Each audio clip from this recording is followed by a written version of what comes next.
and to the republic for which it stands, one nation, under God, indivisible, with liberty and justice for all. Second, can you take roll, please? Director Underhill, Here. Director Davidson. Here. Director Thomas, I'm here. Director Cicada. Here. President Radaman. Here. Okay, next item on our agenda is public comment. At this time, members of the public may address the board on any non-agendized item. The public is encouraged to work through staff to place items on the agenda for board consideration. No action can be taken on matters not listed on the agenda. Comments are limited to 3 minutes per person. Here, we're asking for public comment for non-agendized items. The cost of service study and the rate proposal is on our agenda today. So if there's any other item besides that anyone would like to make public comment on, please approach the podium, state your name and where you're from and your 3 minutes. Is any public comment today? Becca, is anyone online looking for? Yes, There I is some- am. Hello? Okay. And your name and who, please state your name and where you're from. Thank you. I'm wondering if we My could, name is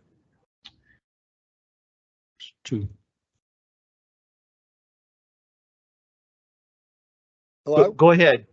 Okay, yeah, my name is Mark Locatelli and I live in Arnold. And my comments are in the Bubbler, which is the Blue Lake Springs newsletter. It's stated in their August 24th version as such. I trust that most of our shareholders are aware of CCW's proposed water rate increases for their customers. Excuse me, Mark, this item is on our agenda. So this public comment here is for non-agendized items. And again, the rate study and the cost of service study and the rate proposal is on our agenda today. So this. So you will talk about Blue Lake Springs and what the cost of service will be to them? That's not specifically on the agenda, President Ratterman, so we can accept that public comment and if it needs to be agendized at a future date, we can do that. Oh, okay. I'm sorry. Go ahead, Mark. Go ahead and talk about Blue Lake Okay, Springs. so let me finish reading the letter and my following question. Okay, go ahead. Okay, so Blue Lake Springs Water Company purchases water from CCW to supplement our well water supply, and we typically increase that amount of water in the winter to allow our wells to recover. We are just one of CCWD's many customers. Blue Lake Springs has been in continuous discussion with CCW about the proposed water rate increases over the next 5 years and how it would affect our shareholders. Both Tyler Mayo GM and I attended the August 14th meeting to understand CCWD's view as well as to hear the concerns from the customers. At this time, we are still waiting for CCWD's answer to our specific question, as well as to see if the proposed rates are passed. We anticipate that due to proposed rate increases, our shareholders will see minimal increase. We should know more after CCWD's September 13th meeting. At that time, staff will meet with Rates and Finance Committee to complete the budget and subsequently determine our future rates. And I guess my question is you have other customers besides Blue Lake Springs, but in Blue Lake Springs situation, why are they not being provided the assessed value of the increase as the same time as your customers are, and what that impact will be, and shouldn't they be included in this conversation? And the reason I'm asking that, if they're going to be minimally impacted, why are we being severely impacted if they're pulling from our system? And what other customers do you have that will have the same impact? Go ahead, Mike. Yeah, I can provide a very brief response to that. We'd have to agendize this to have a more detailed discussion of it. But we have provided responses to the Blue Lake Springs Mutual Water Company. I met with Tyler and one of their board members early last week, I think it was, to talk about the impacts of the rate, because their wholesale water agreement with CCWD is tied to the rates. So it affects, they pay their cost of service just as everybody else does. So there is a direct connection there. I have provided information to them and will continue to do that. But to provide a more detailed explanation for you, we'd have to agendize this separately at another meeting. Can we agenda? Okay, so, Yeah, so just to clarify, you're saying their rates will go up as ours will go up? again, Mark, you made your, yes, that is exactly what. The price of the Mr. wholesale water in that agreement is tied to rates. And so as the rates Okay. go up, the cost to Blue Lake Springs goes up as well. So And why you could wouldn't follow they be up with, part of the ability to know that before the rates actually go up? So they have no voice in this at this point. Nor The do we customer- understand what the impact is to the overall cost of service that you're increasing our rates to. So if they can mitigate that in some way, we have no idea of what that would be, and nor is that being shared with us. Happy to provide more information and follow up directly. Again, you've made, okay, you've made your public comment and you've been requested to contact staff for further contact, Mr. Minkler. And further, and we can even agendize this item for a future meeting. I think that would be Further. great. Okay, all right, thank you, Mark. Thank you. Anyone else online, Becca? That you see? I don't see anybody. Okay. We're going to move on to new business. Item 3 on our agenda, discussion regarding CCWD salaries and benefits. Stacy Lawler, our Human Resource Manager. Stacy, go ahead. Afternoon. Today's agenda item is spurred by just information that we've seen out there. There's also rumors in regards to how our employees are paid. I'm going to start us back off in 2018-19 when the district participated in a salary survey process where we. So people in the back can't hear you, Stacey. Okay, is that better? Okay. Okay. Okay. So, back in 2018-19, the district, started a salary survey process where it's a very extensive process. We reviewed all the job descriptions with employees. We then took we went through a process to hire a qualified consultant, ended up with Coffin Associates, had about 6 months to 8 month process with them where they looked at comparator agencies. And we chose about 20 benchmark positions within the district. At that point, we came out with a final report in 2019. In 2021, we updated that salary, we updated the salary survey with the rates of the same comparators and used that through our negotiating process with the MCU and the SEIU bargaining units that the district has an obligation to bargain with. And those the salaries and the COLAs was all done in part in the negotiating process of the contracts. The contracts started in July of 2021 and are ending on June 30th of 2026. The increase that is included in the proposed or the rate study is 5%. That 5% is equal to employees who have a step available within their range and the pre-approved COLAs through our negotiated contracts. What's here? There is the GM will not be receiving the $50,000 yearly raise each year of the proposed rate increase. That the GM's contract is approved in open session. And you can see the pre-negotiated rates or salary increases there. And board members are also not paid $100,000 in salaries and benefits a year. The total combined salary and benefits for all 5 board members for this year is $160,000. And that includes, again, for all 5 board members, benefits and $120 per meeting that the board of directors attend, and they can only get compensated for up to 6 in 1 month. Also, board members do not receive lifetime medical coverage. This is something that was a benefit many years ago, but was terminated by the CCWD board. I think it was about 20 years ago or longer. Just to add, thank you, Stacy, a couple of quick clarifications to make sure everybody understands, because sometimes, and call me on this too, because I'll do it too. We throw out acronyms, and I want to make sure everybody's clear what we're talking about when we say SEIU. So most of our staff are SEIU, are represented by SEIU, the labor union. That includes most of our field staff and other office staff as well. And then the management confidential unit, Stacy said MCU, that's the other bargaining unit that our staff belong to, that includes most of the, all of the management employees plus some other confidential employees as well. So those are the 2 bargaining units that we have memorandums of understanding with. Our labor contracts or with each of those units. The annual cost of living adjustment increases in each of those agreements over the next 3 years is about 2 to 3% per year.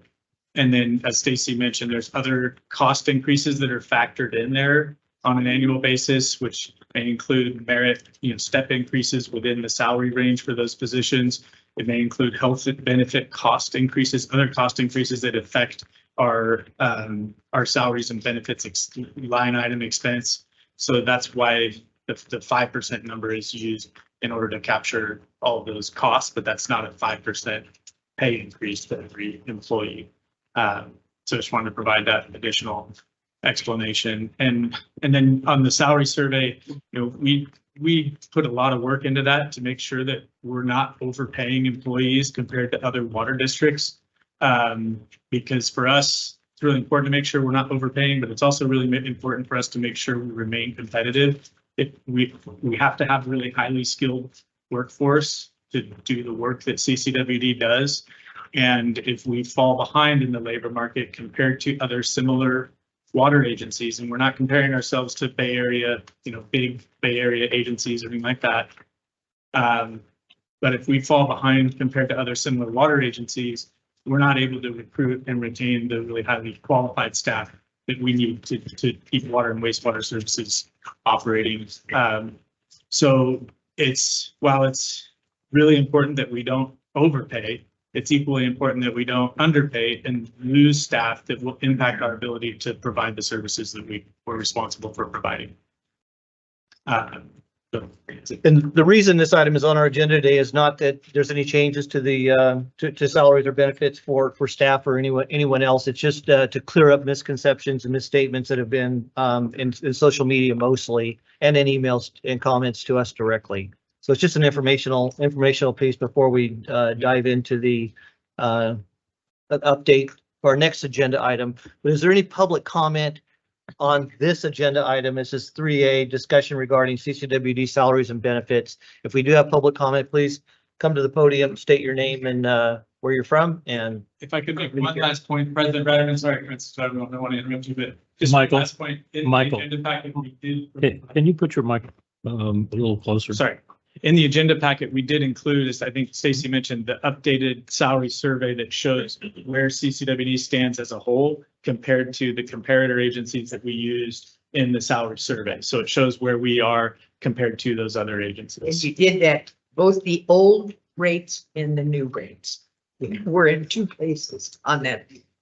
Where we graph. were when the salary survey was completed in 2019, and then it's been updated since then to compare where we are now. okay, thank you. Go, Francisco, go ahead. Thank you, Francisco de la Cruz, Valley Springs. I've had experience with salary surveys. I've done probably 15 or 20 in my career.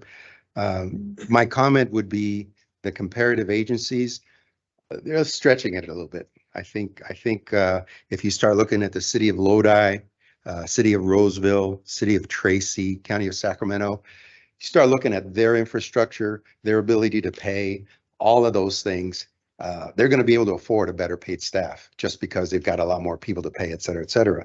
My recommendation would be, because that's what people here in the community are doing, is do a salary survey with these jobs as they are done in this county or by other people in the surrounding Tuolumne, Amador counties, not places where you've got 350,000 people, et cetera, et cetera. So that would be my main criticism about this. Comment on that before you go on Yeah. to item two. That was one of the questions requested by members of our board, by Cindy, when we were doing this, and the staff provided an answer to us, which I'd like to have submitted right here, that we don't lose our employees to other districts in the county. We lose our employees to, I figured as much. I told my partner that. I said, they're probably trying to do it as anti-competitive. Most people don't understand that. They don't, they're they, willing to travel to I- Tracy, Sacramento. I- to get a new job, and bring their family there. again, I understand that. I understand that. People don't. When they compare salaries, they go, I work here, la, la, la. That guy's making 3 times as much as I am doing the same thing. Then thank you for asking the Thank you. question. All right. When will this be redone? I know 26 is the contract date. When will this be redone? That was. Another study. It's a good question. Oh, sorry. Go ahead.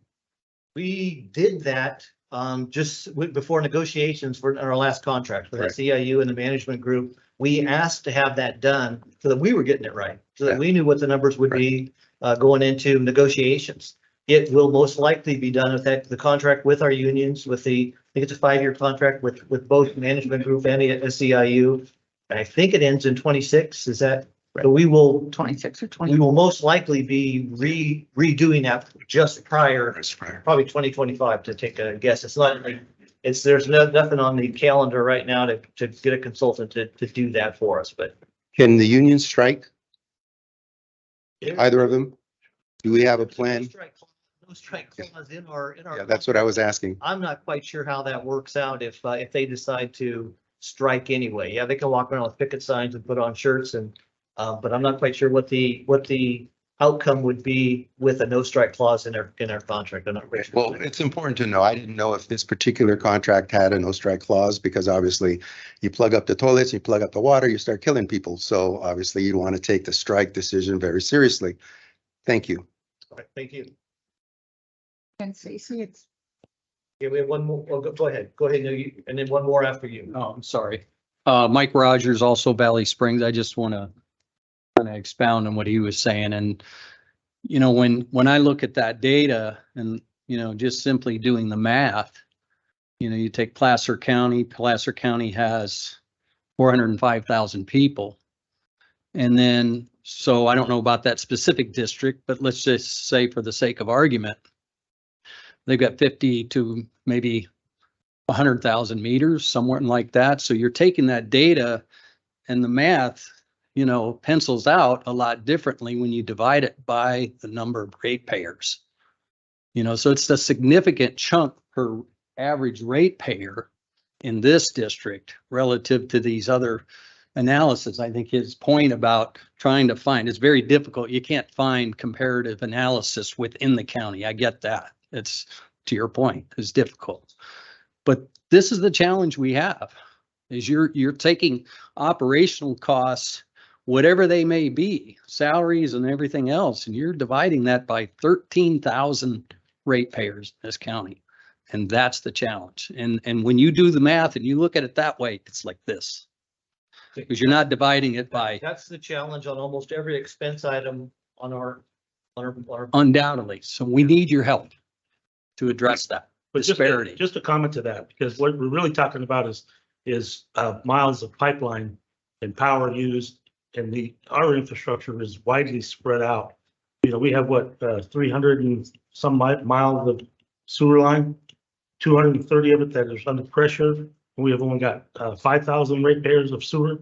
So I mean, that's really where the challenge lies, is the miles of pipeline that we have to maintain, again, divided by 13,000 Sure. people. It's a unique district, but it has to be taken into consideration. So the other response I would provide to that, though, is regardless of the size of the district or the density, those are real challenges.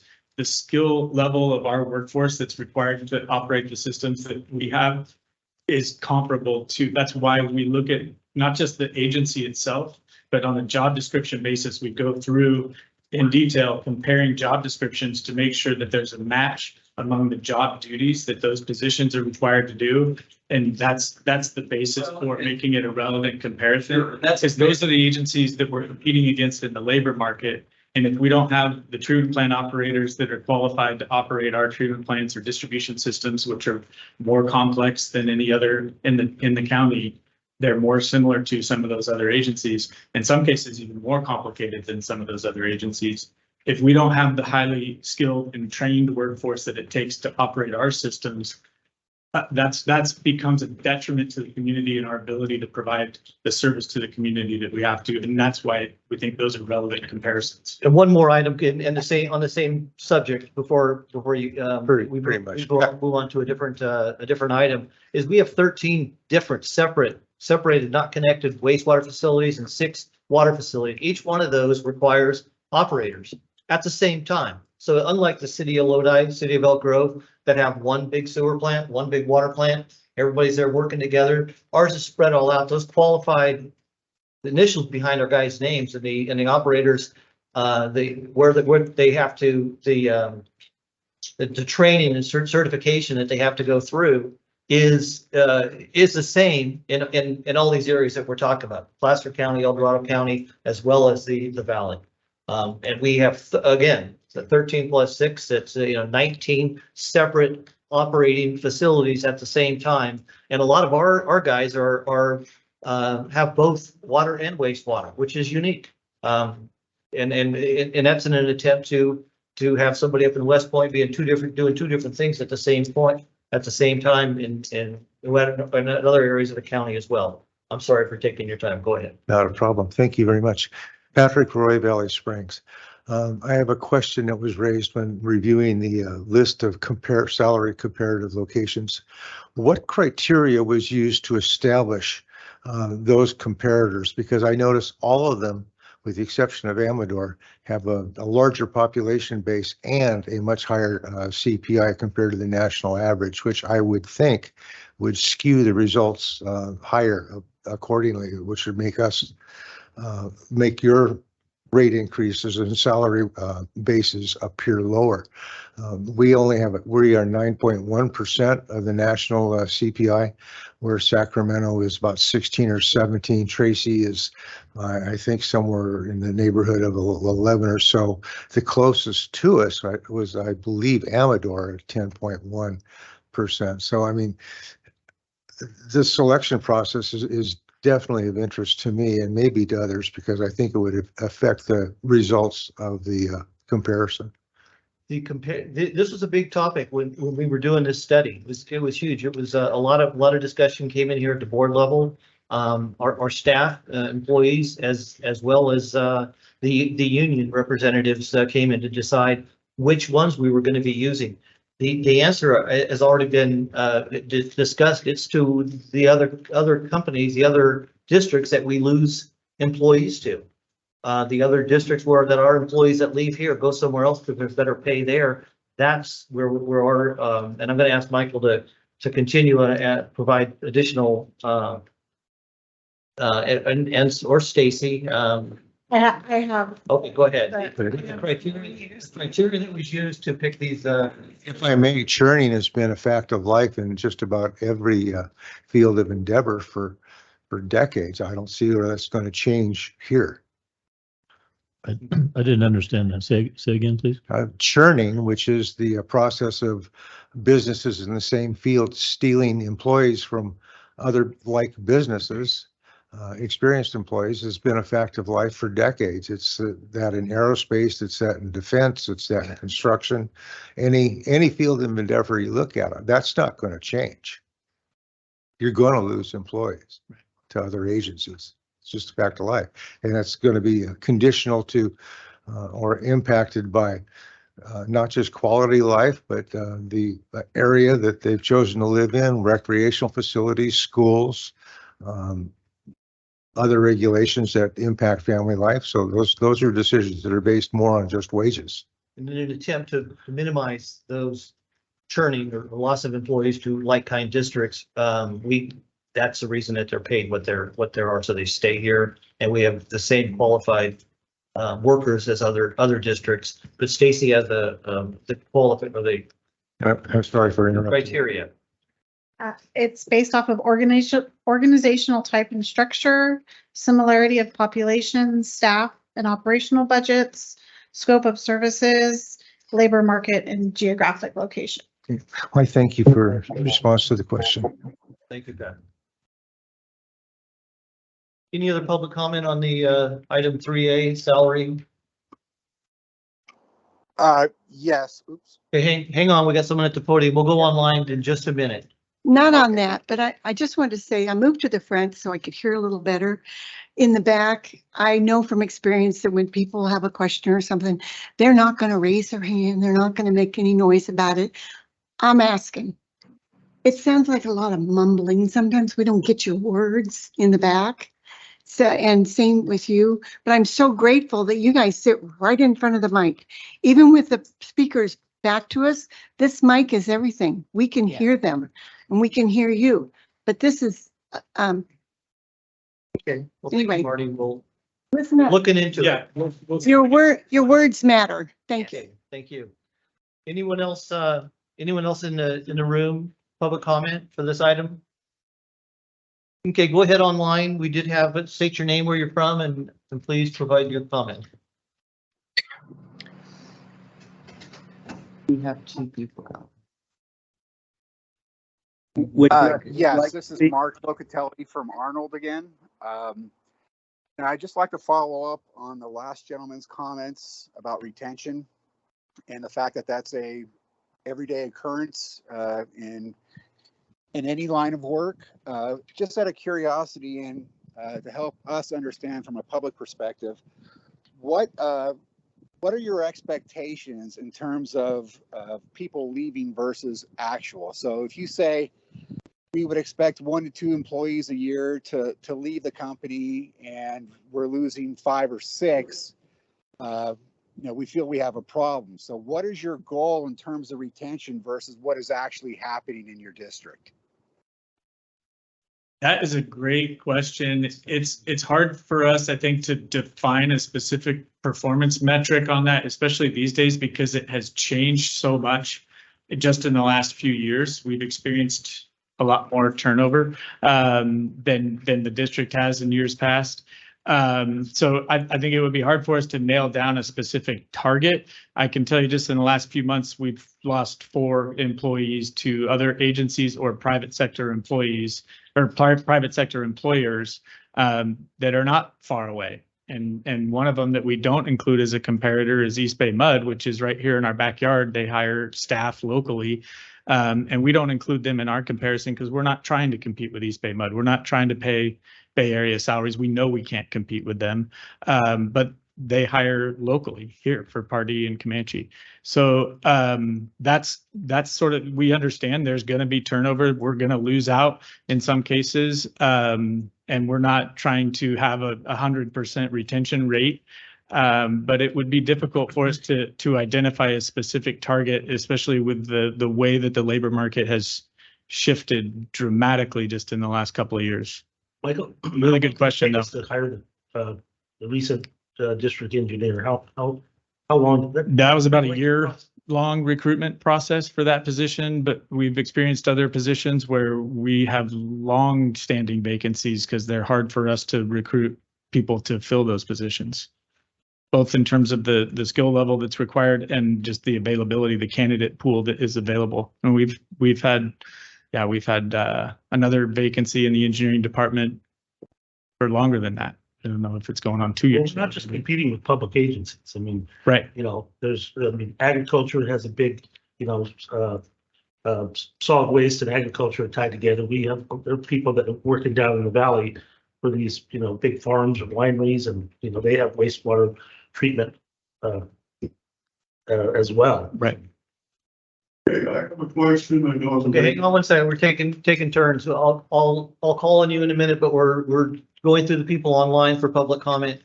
And I'll ask you to go approach the podium and you'll be called on next if you'd like. Go ahead online, the next person that's online, go ahead and start speaking. Is that me? Sure. Okay. Bruce Miller from Murphy's. Just a few quick comments. It looks like you're paying 100% of employees' medical insurance premiums, which generally guarantees high utilization and therefore rates. It's a practice even the biggest corporations in the countries have backed away from.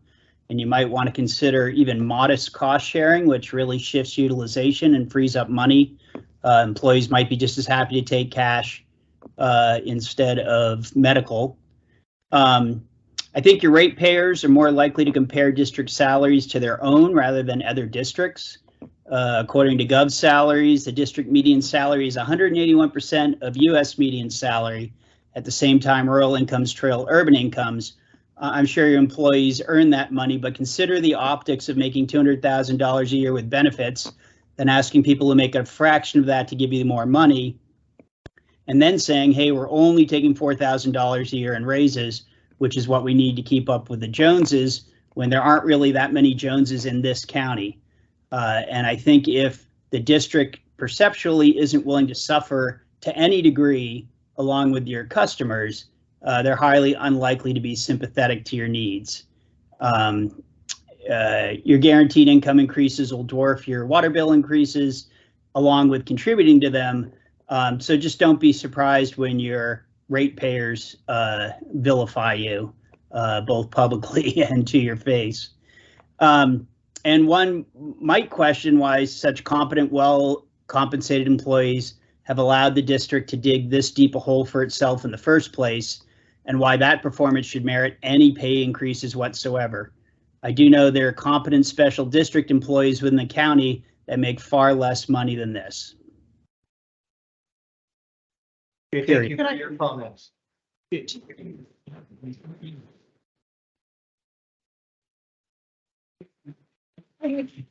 I'd like to just respond to the medical question. So the district isn't self-funded. We participate through our CalPERS benefits for our health insurance. We're in a pool of agencies because we are small, so we do not self-fund ourselves, which a lot of the private and larger industries do. And we do offer a cash in lieu option. However, with the Affordable Care Act that came into place several years ago, if an employee opts out, they have to show proof that they have insurance elsewhere. They cannot go to the the California marketplace that is advertised everywhere and get lower cost insurance, because we offer insurance at a reasonable amount. Okay, thank you, Stacy. And then if I could respond to a few of those other points, so there's Okay, some good points there. You know, from our perspective, again, we have to compare ourselves to the agencies we're competing with in the labor market. And that's the risk that we run, regardless of the optics, the risk that we run of not having the qualified staff that we need to operate the systems that we're responsible for would have us, you know, if we're not able to have access to those highly trained people that we need, we will run the risk of interruption of service or degradation of service, which is not something that we can do in the water and wastewater business. So we have to remain competitive in the labor market. And I don't think, you know, what we've spent the last few years when it comes to the competency of the staff, you know, we've spent the last few years with very small rate increases, absorbing significant cost increases that are outside of our control. And we've been able to do that through really, you know, increases in efficiency and cost cutting measures, budget reductions in, you know, in certain areas, and just being as efficient as we possibly can. We run a very tight budget, and that's how we got to this point without having more significant rate increases before. So, you know, I'm extremely proud of this, the work our staff have done in that period of time.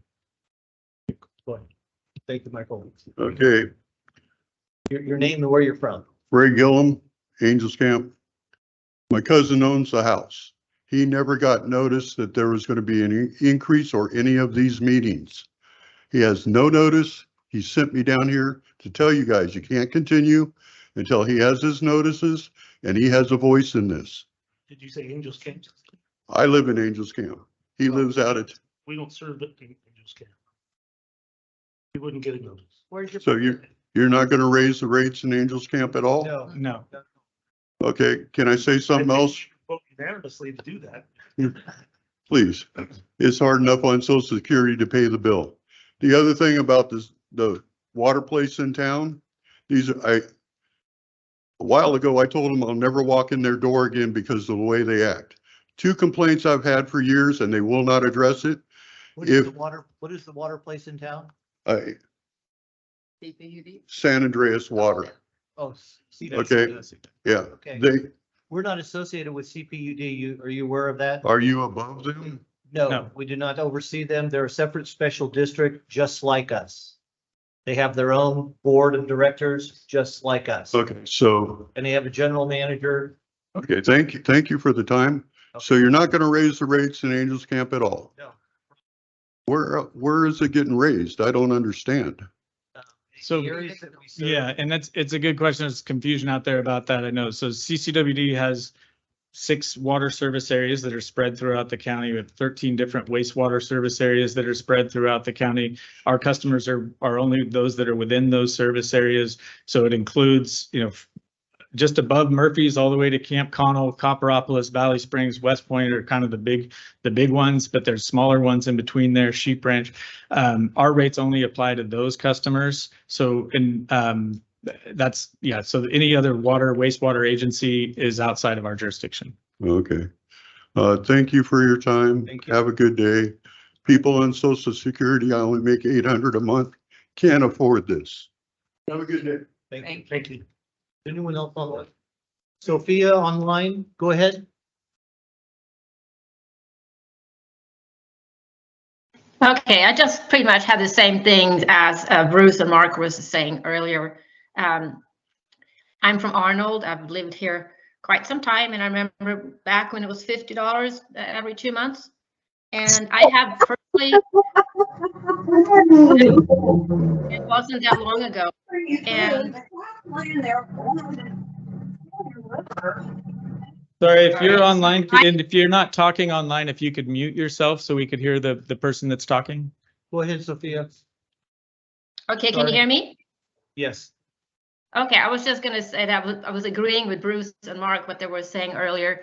I've been a customer for quite some time. I remember when it was $50 for 2 months for water. And I have also looked at some salaries for other companies, including the Bay Area. And honestly, I have not been able to find any salaries that are higher than what I've seen from your company. So I would encourage you to look, the agenda packet for this board meeting includes the salary survey that was updated this year that compares us to other water agencies, not Bay Area agencies that pay significantly more than we do, but other, comparators that we found that we compete against in the labor market. And our salaries, it compares our salaries to those agencies. So I would encourage you to. I looked at several Bay Area agencies and they seem to be just about half the salaries, and as I could tell yours. I didn't look at everyone, but I looked up several areas around the Bay Area. The other thing that you have to take into consideration when comparing our salaries with others is the job descriptions and the actual requirements. Even our entry level requirements are higher than what you will find in other Bay Area agencies who have a crew of 20 to 30 distribution workers. They may have their entry level position does not require the certifications and experience that we require. And that goes for all of our field staff and our management staff. The requirements are much different. Go ahead, Damon. Yeah, I just wanted to expand on that a little bit. Damon Regarding, is the CCWD Director of Operations. hi, everybody. So just to expand on that a little bit. So CCWD operators and distribution crew staff hold multiple levels of certification, and those levels of certification are all through the state of California. So you have to study for and take and pass a state certification test. So for water treatment, the grades are grade 1 through 5. And so 1 being the least experienced, 5 being the most. And so the equivalent is through wastewater, 1 through 5. And we have many staff that are a grade 4 water treatment, grade 4 water distribution, and then corresponding levels all in between. Same with distribution. Excuse me. So distribution operators, we could have a grade 1 entry-level distribution operator learning the trade, learning the industry.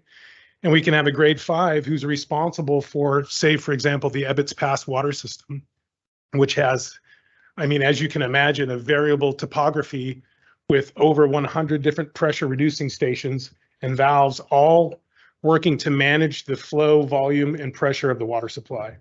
And then we have a collections crew. So the collection crew is responsible for all the sewer piping. So they administer what's called a sanitary sewer management program, which is a state requirement. We're required to monitor, manage, and provide an assessment of our collection system for all of our wastewater service areas to ensure that we're operating those responsibly so that we don't discharge sewer in a lake, which we have 31 lift stations around Lake Tulloch in Copper alone, or on the street, or in your neighborhood. And so all of those certifications translate throughout the state of California. So oftentimes, I think it's weekly, we receive recruitment. So if you're a certified water and wastewater treatment operator, you're not only, being entering, kind of going to a training session or a class with folks from the city of Lodi or city of Stockton or Amador Water Agency and comparing notes, but you're also being recruited by the city of San Francisco or San Diego or all of these other communities because your certification is comparable to their certification. And the treatment facilities are as complex. We might not be serving the same population in terms of numbers, but the types of processes that we're required to implement are the same.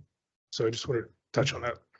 Okay, thank you, Damon. And just for clarification, when he's talking about distribution, it's water. When he's talking about collections, it's wastewater. When he talks about a lift station, it's a pump that pumps sewage. And that's what's all around lift station that he's talking about all around Tulloch. Very important piece of equipment. Thank you. Okay, we're going to move on, hopefully move on to item 2 or item 3B. I'm sorry. May I comment on that last comment? Oh, yes, go ahead.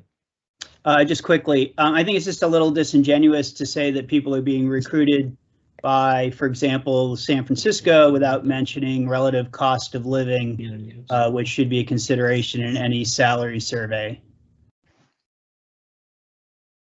Okay, thank you, Bruce.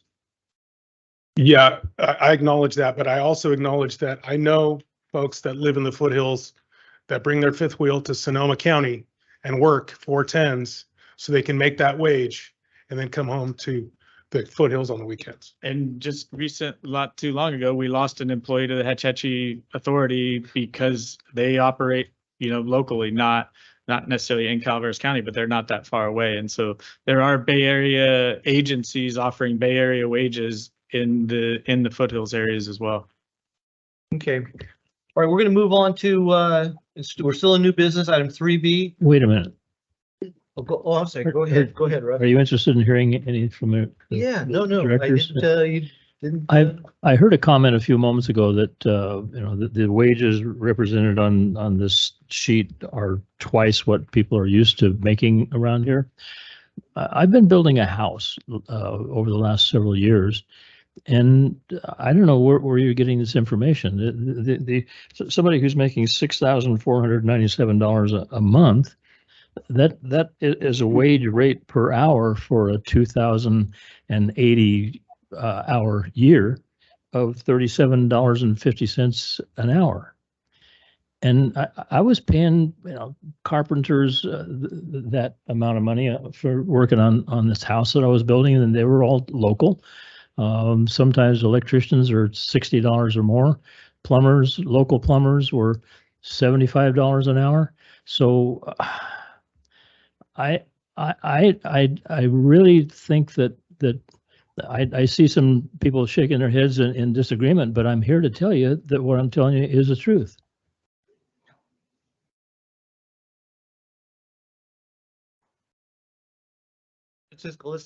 we're having a very courteous meeting here. We're not going to talk over other people. Okay, that's Pat, one quick comment, then we got to get on to 3B. This will be quick. Okay. You brought up a really sore subject, because I've been both a contractor and carpenter. I've been both a contractor and a carpenter and other things, and I've lived and worked 600 miles away from my home so I can get a decent wage. I've done all these things, but you just brought up some wage bases that for seasonal jobs, people that are making big money today, but be off 3, 4, 5 months of the year afterwards. So it's not relative to what's going on here. A lot of this community is living on Social Security revenue, solely on social revenue. And I'll tell you right now, mine before deduction for Medicare, which is about $300 a month in deductions, is $2,400 a month gross. And you're referencing $6,000, $10,000, $8,000 a month salaries like they're fair and equitable. They are not. Thank you. Thank you. Okay, we're going to Just a very quick comment, if I may. Chat Chat is. Move on to 3B, please. If it's quick, go ahead and make it. If you can unlock the chat, I can post the URL where that government salary data is available. Okay. Open book start. All right. Any other comments from the dais? Okay, we're going to move on to item 3B on our agenda, update discussion regarding the cost of service study. Jeff Meyer, Director of Administrative Service. Welcome, Jeff. Good afternoon, Mr. President, members of the board, members of the public. Rebecca's going to put a PowerPoint up on the screen. It's very short. And actually, this is going to be a group effort in discussion. Not only myself, but as we get into more detail on the CIP projects, Mark will be available for comment. Our district engineer and Damon, Director of Operations, will be available for comments because trust me, they know a lot more about the individual projects than I do, especially when it comes to risk assessments. And then Michael will chime in as well.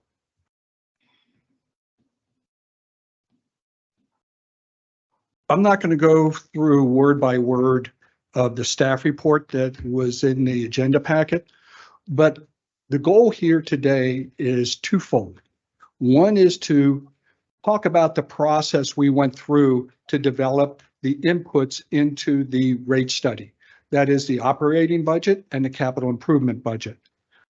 We're also going to respond to your board's request to look at ways that can potentially decrease the proposed rate increase. And so that's going to be part of this discussion as well. As you're aware, the operating budget, there we go, and I'll stay on this slide for a moment. The operating budget, which your board adopted the end of June, is a long, laborious process. We started with a finance committee early on, going through multiple iterations. Even before that, staff came in and made their recommendation. And through this process, we ended up having to really focus on what were the absolute minimum needs this district needs to fund its operating budget. And that falls into salaries and benefits, which you just discussed, services and supplies, which is everything from chemicals to electric costs to fuel to maintenance costs. And then also capital outlay, which is generally components maybe $10,000 or more in price, whether it's a project or equipment that does not, and then the projects, if they're under $100,000 or so, they can fall under that category. Otherwise, they're put into our capital improvement program, which I refer to as CIP. So we went through this whole iterative process to help drive down costs before we even presented it to your board. Your board said not good enough. So we came back and reduced it even more. We reduced the service and supplies budget by another $492,000. We reduced capital outlay by $510,000, all in the effort to produce a lean, balanced budget. And that's difficult when you start looking at some of our costs that have been driving this. As you're all aware, PG&E and everybody owned my electric bills have gone up significantly.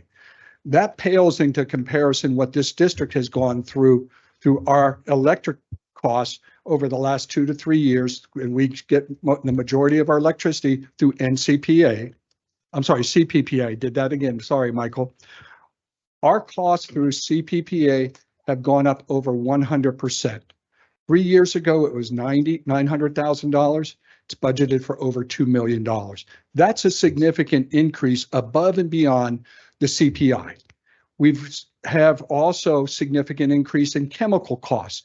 With the pandemic, the shortage in supplies and products, it has gone up significantly. And as Damon said, we have very sophisticated treatment processes. So we have to make sure we have the adequate chemicals. Fuel costs have gone up and hit us. Insurance costs have gone up as well. We respond to, we're subject to the fires that are in the general area because we go through Aqua JPIA for insurance. They cover a number of agencies throughout the state, but when they have a particular agency that has a significant loss, that affects all the ratepayers because we're kind of pulled into this process. As you're aware, a couple of years ago was a Caldor fire in El Dorado County. EID, El Dorado Irrigation District, suffered significant losses. That has translated in other fires throughout the state to higher insurance rates for us because they have to pay higher rates for reinsurance as well.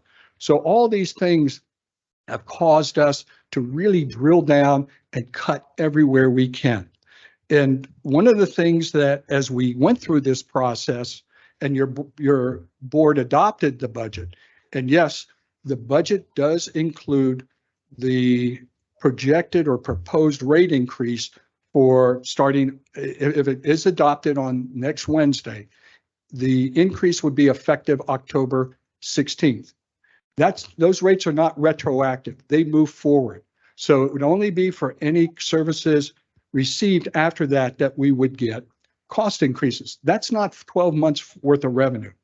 But your board didn't really, your board was really hesitant about incorporating those rate increases into the budget. So as in response, you told us to come up with a list of capital outlay items and service and supplies that we will put on, those purchases will be put on hold, and that's part of the agenda package. And we report back to your board and the finance committee on these deferred purchases. And if you, let me see, what we're looking at is, my apologies. Yeah, it is. And you're looking at about $540,000 in deferred capital outlay projects and expenditures and $50,000 in service and supplies. And just to let you know, that $50,000 is for an arc flash assessment of our wastewater workers, which is very critical because if these guys go down into lift stations, we need to, and with all the electrical components in there, we need to make sure that we're compliant in safety requirements. So those are things that your board has directed us to do, and we're compliant with it. So and that's in addition to the cuts that we made outright. Exactly. And these aren't cuts that these items that have been deferred are critical to the functioning of this district. But we knew that moving forward, we wanted to make sure that if something happened at the rate hearing, the full rate or the rates were not approved, that we were not in a position where we had to make significant cuts. We already deferred those projects. So we are being proactive and at the direction of your board. Next slide, please. Well, yes.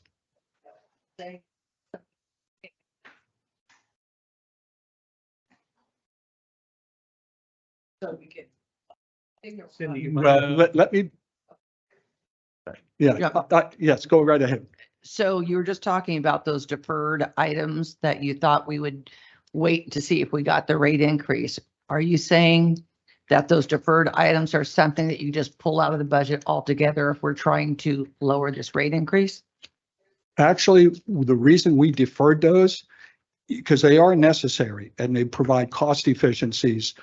We deferred those because we figured that if we were going to need to implement them, we could implement them in the second half of the year. But actually, can I defer to Damon because these directly affect his department. Well, and one other correction too, because I don't want this to be misunderstood, because if no rate increase was to go into effect, these would not cover the budget deficit that would result. There would be further dramatic budget cuts that would be required immediately, because we have an operating budget deficit that is larger than the combined deferred expenses that we put on this list. So there would be other budget cuts that would be required that would be more painful than this. Well, we are going to talk about potential options to help lower this rate increase, right? I think at the last meeting, Right. we asked to Yeah. come back and give us options. Right. And Yes. we'll talk about that today. Yes, and I'm just kind of laying the groundwork. Gotcha. Would you please clarify one thing for me? You said this deferred, but those monies have not been taken out Taken out of the budget. no, they have not. See? Okay. Right. But what your board has directed us to do at this particular point in time, don't spend it. Right. This was part of the this was part of the budget. Yeah. Yeah. Right. This was Okay. part of the approved budget. We're just deferring certain expenses. We asked staff to, Right. to take projects out, and if the board doesn't pass a rate increase, so we wouldn't be Right. backwards. That's what we ask you guys to do. Yeah. These are the list of projects Right. that you guys say we can defer. Correct. I have questions about them whenever. This is the same list that we've had in our, we've discussed the last two meetings. That is correct. If I ask questions about that. The La Cantera wastewater, sand filters. I mean, from what I understand, we need to make some pretty, quick progress at La Cantera where we could be in a situation where we can't accept, new development. Is this going to affect one of those things? But I don't want to say moratorium, but I mean, we definitely don't want to be, we need more customers. We don't need to, continue this burden on the few that are here. So Understood. Yeah, so currently, how does that affect us? By rehabilitating the sand filters, of which 2 have been rehabilitated, we have a total of 5 at the La Cantera waste plant. 2 have been rehabilitated in the last couple of years. There's 3 set in this request to the board to be rehabilitated this year. That would increase the permeability for the plant. So the filters are basically filter out the final phase of the filtration process of the wastewater effluent. So obviously, if you have a rehabilitated filter, which none of these have been rehabilitated, they were all installed in the early 90s, except one was in about 2010 vintage.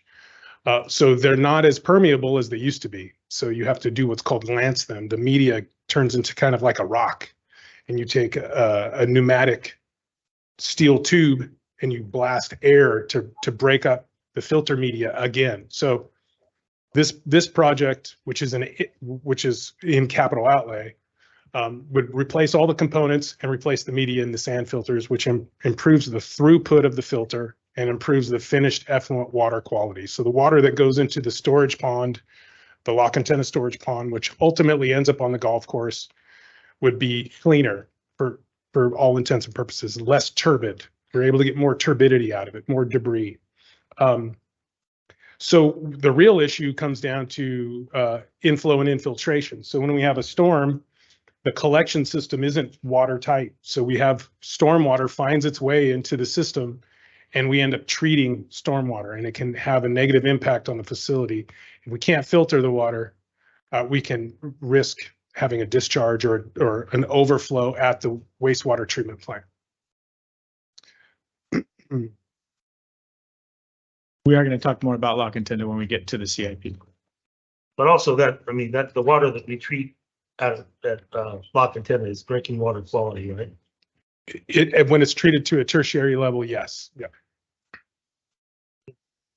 Okay, thank you. Yep. Could be a source of income, like a lot of it.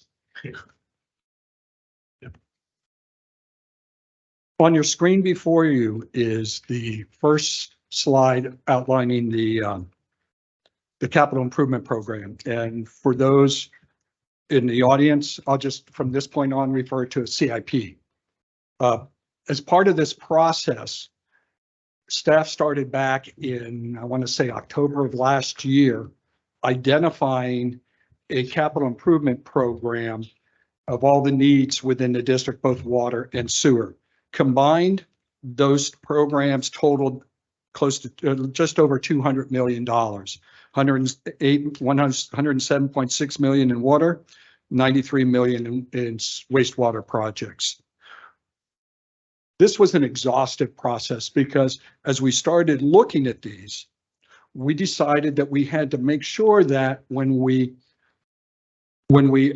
included these projects in the rate plan, we wanted to look at, can we do these in the 5 years? Do we have the funding for them during this 5-year process? And when I speak about funding, I'm talking about capacity fees, which are limited to the service areas. We're talking about rate revenues, which is known as our capital R&R programs. We're talking about loan proceeds. We already have one loan proceed, and we're looking at another issuance of debt. And when you look at debt, it's important to know that people say sometimes debt is not a good thing. Well, when you invest $10, $13 million in a project, if you try to pay it with funds that you have now, that's burdening the ratepayers today. When you issue debt, and we're looking over 20 years, that allows the cost of those infrastructure improvements to spread over the lifetime of that project and affect all ratepayers, not just ratepayers now, which are at a much smaller amount, but ratepayers in the future. That's what we looked at, and we were very successful a little over a year ago in issuing debt. We issued about $30 million in debt, close to 19.5 million in water at, I believe it was 2.92% for 20 years. And sewer was about 10.5 million, about 3.2% over 20 years. So in terms from a finance position, you look at your funding options and you look at ways to minimize the impact on ratepayers. And for us, debt is something that we look at closely. But it also means we have to have certain responsibilities, and those responsibilities are to those lenders. And part of those responsibilities, obviously, is make your payments on time.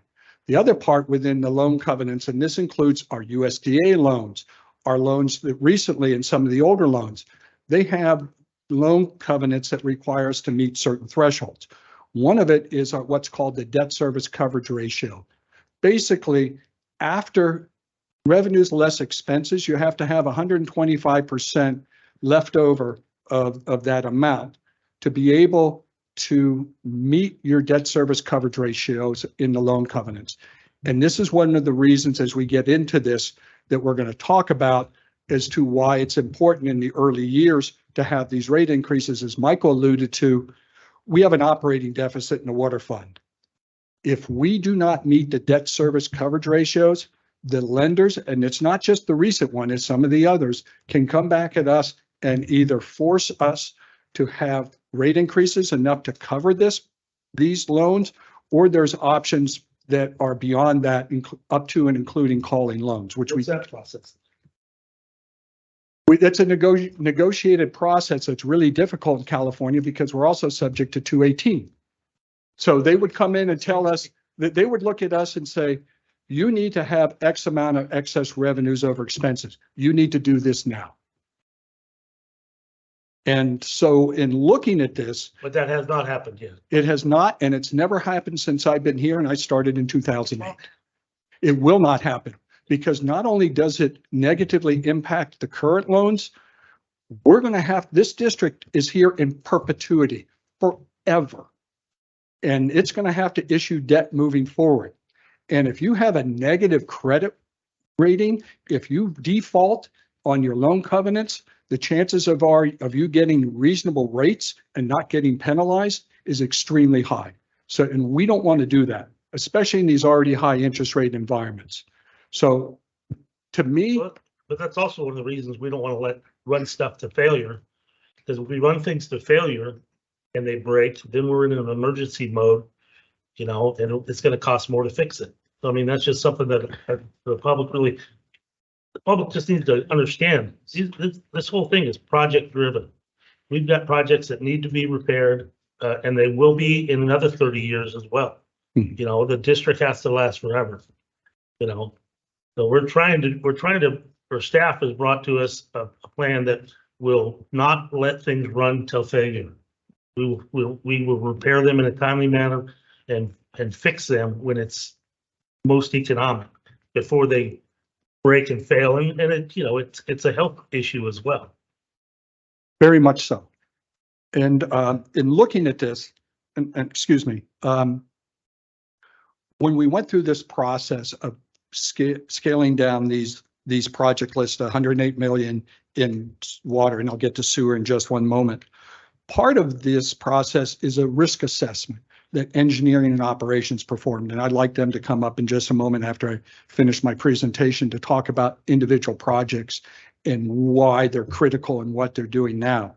The other component that I think is important to understand is, yes, the dollar amount of some of these projects is extremely high, and in totality it's high, but the number of projects really is not over 5 years is manageable because the cost per project has gone up exponentially. Back in 2013, and Jeff, you were on the board at that time, and Scott, you as well, the Jenny Lind AB transmission line was part of that initial look. And I believe we were looking at $3, maybe $4 million at that time. It's a $13 million project now. Why? Cost escalation, the pandemic, supply shortages, all those things have made it increase. And the more we defer those cost increases are going to keep happening each and every year.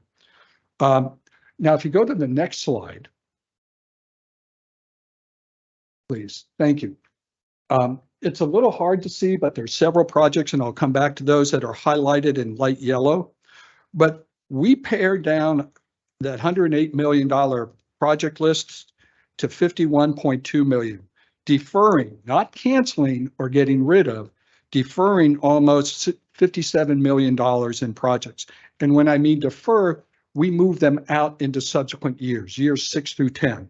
Although some of them, one of them is that Sheep Ranch Raw Water Diversion Project for $11 million. That's something we're going to need grant money for. So that's not even in the 6 to 10 year plan.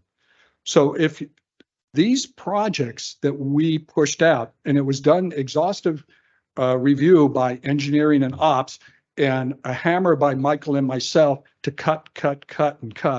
And some of them gave certain people heartburn as to how we moved them out. There's, in response to Director Cicada's request on how we're looking at ways to reduce the cost of the rate increase, those 3 items that are highlighted in yellow, the Wallace tanks for $1.5 million, the Big Trees Pump Station 4 and 5 replacement for $2.1 million, and the Jenny Lind tanks A, B, E, and F rehabs for $1.5 million. Those projects are primarily funded through rate revenues, what we used to call the R&R funds. And they are also in the latter years of the 5-year plan. So those are items that we're looking at to possibly pull out to help reduce potential rate increases, mostly in the latter years. And Habib, Isaac, and IB Consulting is online once we get through this, if you have any questions on how that will affect the rates. But these are not easy choices. Pat has heartburn and almost stood up on the table and pounded the table and said, you can't get rid of my pump stations 4 and 5 replacement because in 5 years, they're going to be gone. So I understand the CIP. And so I know how crucial it is. Yeah. Did you look at other options like, you know, when you're looking at the consumption side, did you look at possibly lowering that number a little bit? I think it's going to 207. Is it, you know, I hear that the CIP we can't adjust this. So where are the other adjustments? Did we look at expanding out further time frame instead of 5? I mean, you do have some other options other than pulling out projects, right? Yes, we do. And we looked at the operating budget, and that's very, very lean. In fact, we push things out everywhere from trucks and other components. We pushed that out into subsequent years. We did the same thing with water and sewer. We pushed out some of these projects into year 6 and 10. But one of the things we have to consider here is the risk associated with that. And Mark and Damon are much better at explaining that than I am. And I'd like, once I finish this, for them to go into that process, if that's okay. Yes, ma'am. Looking at all these projects, I was wondering, is there any possibility of combining some of these projects, you know, and subsequently looking for a cut in cost? I would rather defer to Mark and Damon on that as we get through this, but I'd like to go through all that, my quick presentation, and then step aside and let them answer all those questions. But that's a very good question, Director Underhill. The short answer is probably not. These are all distinct pieces of infrastructure that the projects are defined around. So, but we do have some where we combine, you know, like tank rehabilitation, for example, is one. But for the most part, these are all unique pieces of infrastructure. Unique. Unique pieces. And in unique service areas as well. Well, I was thinking in terms of if they were close in locality. And the other part of this is just to remind everyone, this rate study only includes grant funds that we absolutely know are in hand. That we can count on. A number of you have been on this board long enough to know that we start talking about grants and money and people dangle these funds in front of us. We apply for them. We think we're doing really good. They say, hey, we're online. And then when it comes to the very end of it, they say, sorry, you just don't. So Jeff, on these projects, you're saying most of them have a potential for grant income, but yet did we include that as potential revenue? Well, some of them have grant components to them. The West Point backup filter, we're getting grants on that. In the Hunter's Raw Water, we get grants on that. And when we have designated low income, median household income as being low income, we can get money for that. But unfortunately, not everywhere within the county does that apply. Okay, so again, does our budget include projected grant income on any of these projects? No, it does not. Well, it does for the ones where we have secured the grant, right, but we're not assuming grants that we haven't received yet. Did I hear you say that you have grants in this rate study package that you are hoping to get grant money for? No. Well, we do. It's not currently included in the financial plan, but I think we have $14 million in pending grant applications right now, and I don't think that includes Arnold wastewater, so that number is going to go up. So we're going after other sources of grant funds wherever we can, but unless we've been awarded the funding, we didn't include it in the financial. And I understand that, but for this rate study purpose, we're putting in projects, we're raising rates to accommodate those projects. So could those projects, that 14 million in applications, can those be put off in year 5? And then as we get them, they can be brought in to begin, as we get income, grant income, we could bring them to the forefront and start working on them. We had talked about, you know, if we were to approve this rate increase, that we'd only do it 1 year at a time. And so if we try and keep that in mind and push projects towards the end of it to where we can still do projects, not raise the rates and have the great grant income. Yeah, and that's actually kind of the way it's structured right now, where the majority of the projects in the first few years, you know, where we've already secured grant funds for, and in some cases they're already underway, like West Point Wilseyville wastewater consolidation is a project that's currently underway, 100% grant funded. It's in the 5-year financial plan because it won't be complete until next year. But so those projects where grant funds are currently available are sort of front loaded to the beginning, and the projects that Jeff's highlighting that are towards the end, you know, the later years in this 5-year schedule where we may be able to secure grant funding for, but we're not there yet. That's where that effort comes into play, that we'll aggressively pursue other sources of funding to try to offset the impact on rates. Let me get a better understanding of, on the wastewater side, we've talked about the wastewater Wilseyville consolidation project. I'm sorry, Jeff, I'm asking a question that you may not be able to answer. We were going to let you finish your short presentation, but we've just mentioned this project 2 or 3 times, and I know it's 100% grant funded. Yeah. So the project It's a $10 million project. It's listed as 5 million on here in our final budget for this 5-year period. Right, because we've already spent 5 million on it. So okay. the other half was last year. Okay, so we're gonna get, we're fairly confident we're gonna get $10 million grant funds for that. Already that secured. already secured. And so this is in our CIP financial plan here is the funding for it taken into consideration, or has it already been taken into consideration in doing the cost of service study? Yes. Yes, it has. So that is grant money that is included as funds being received. Absolutely. So any Okay. project, any grants that we have already been awarded are factored in here, including the 13.2 million for Copper Cove wastewater, including West Point, Wilseyville. Jeff mentioned the Hunter's Raw Water Project, which is a 75% grant funded project. There's probably others, but yes, anything we've already been, where we've already been awarded the grant, we can count on the money. That's included in the CIP, and so it doesn't impact rates. We're gonna try to let you finish. I appreciate that. And Except for the local share. Let me just back that up real quick, because the local cost share in some of these projects is significant. That is something we are obligated to fund. And so we do incorporate that cost in the 5-year financial plan. It's possible, depending on the source of funding, that we might be able to go out and get another source of funding to fund the local share, and we're going to try to do that. But we haven't secured that portion yet. So for example, Copper Cove wastewater treatment plant improvements, that's a 25% local share, which right now I think we're budgeting is around $6 million, $6.5 million. Yes. We're going to go out and try to find a state source of funding, because that's a federally funded grant or legislative authorization. We can provide other sources. We can seek other sources of funding that might help offset our local share, but we haven't secured those yet. So we didn't incorporate it into the 5-year financial plan. And Director Cicada, one of the things, and I apologize for not bringing this up earlier. Remember, we took out the loans that I mentioned, and we have 3 years to spend that money generally. So the projects early on in this 1 through 2, 3-year time frame, they're funded with existing funds that we have already in the bank, so to speak.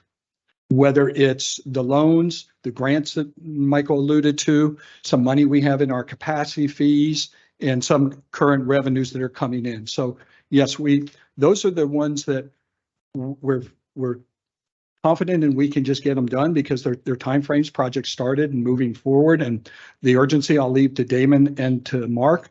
But the other part is that's why we looked at the back years of what possible can we do to move them into year 6 and 10. And those are the highlighted projects that you've identified. Okay. Can you please move on to sewer? Because I'm sure Damon's chomping at the bit and wants to